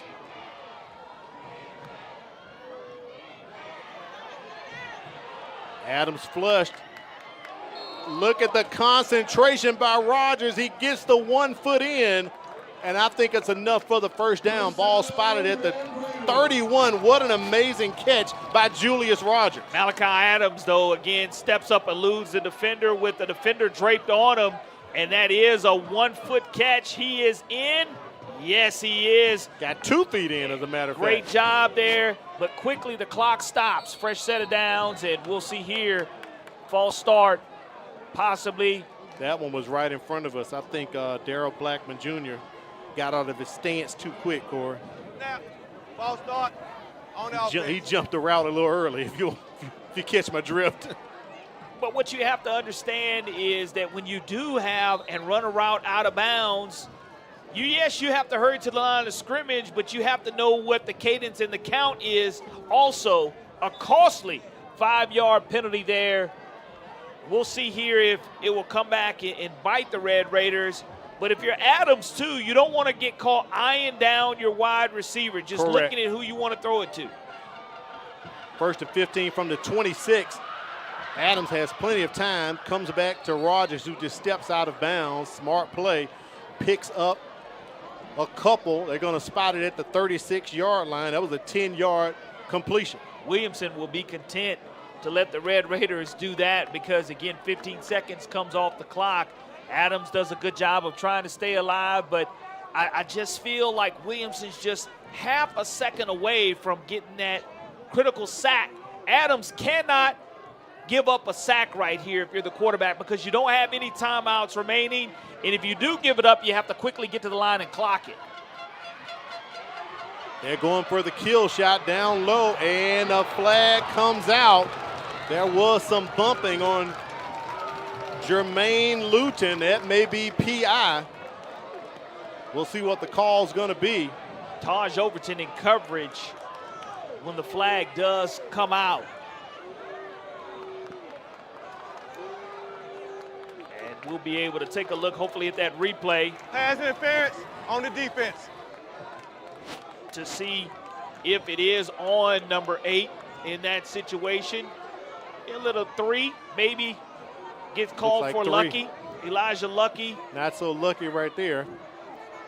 That's going to keep hope alive for the Red Raiders. But it is an opportunity to get free yardage as the clock is stopped with 1:02 remaining. Again, the Red Raiders, no timeouts remaining now. No. Cannot take a sack. The offensive line has to hold up on protection, and you got to get out of bounds if you catch the football. Ball's at the 49-yard of Williamson. Adams tripped up, sacked, brought down at the 48-yard line. You can clock it here. That was first down. Plenty of time to clock it. The Red Raiders are going to sit, and they're going to run a play. Across the middle, going for Luton once again, broken up. Taj Overton, man on the scene right there, gets his big paws in front of Luton and breaks up the pass. And now you are at 3rd down. But the good thing about being at 3rd and 11, the clock is stopped with 36.9 seconds remaining. Well, when you look back at the replay, Luton had his hands on it, but the pressure from Overton right in his face, he couldn't hold on and bring it down. So, Corey, 3rd and 11, like you said, they've got 2 downs to get 10 yards here, but it does stop the clock, 36.9. Boy, you couldn't ask for it better right here in the 48th meeting of this rivalry, the Battle of the Bridge. Adams got time, going deep once again. And picked off by Williamson. Taj Overton with the interception. And, Corey, that is going to seal the deal in the ball game. And that's why you call him a safety. And it is just a safety coming over the top, giving help to the corner. And Taj Overton comes away with his second interception of the contest.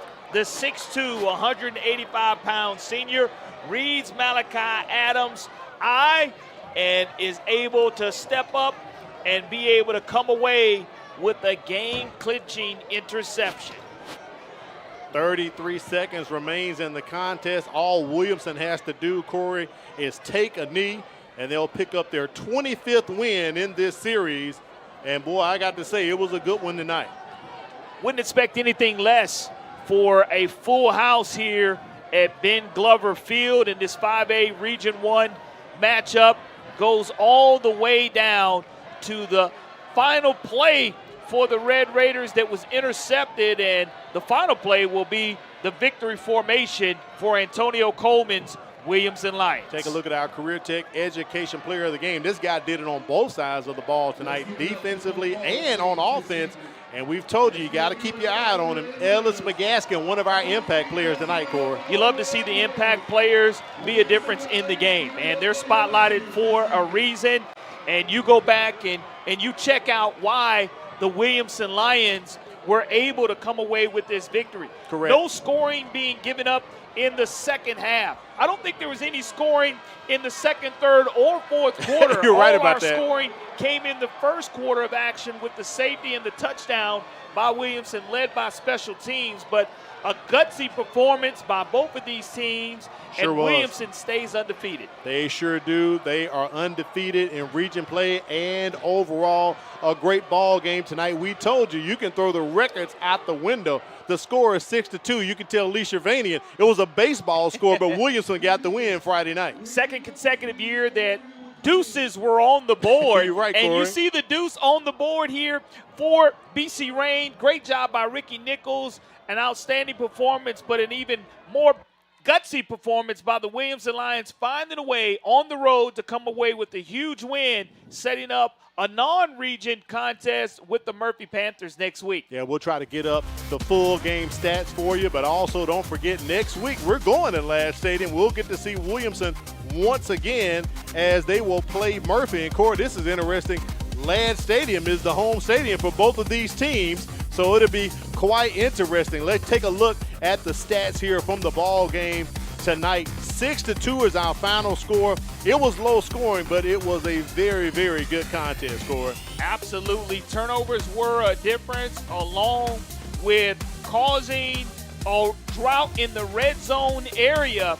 A drought in the red zone area all the way to the 1-yard line, not being able to punch the ball in with the Red Raiders. So credit the defense of the Williamson Lions. As I said, Rain did get their average 172 yards, rushing 44, I believe 172 passing. Correction on my part, only 44 yards rushing, total 216. They outgained Williamson tonight, but Williamson gets the win. But look at those penalties. Coach Yelding won't be happy about that, Corey. 9 for 45 yards. For the turnovers. Turnovers were huge, along with special teams. 6-2, our final score. So, again, credit the BC Rain Red Raiders for putting on for the home game of the home team and having a gutsy performance, but the Williamson Lions are able to come away with the 5A Region 1 victory. All right, for Corley Bounty, Kimberly Dunn, our statisticians, Matt Moore and China Power, I'm Al Wheat, thanking you for joining us for tonight's ball game. Williamson wins the Battle of the Bridge 6-2.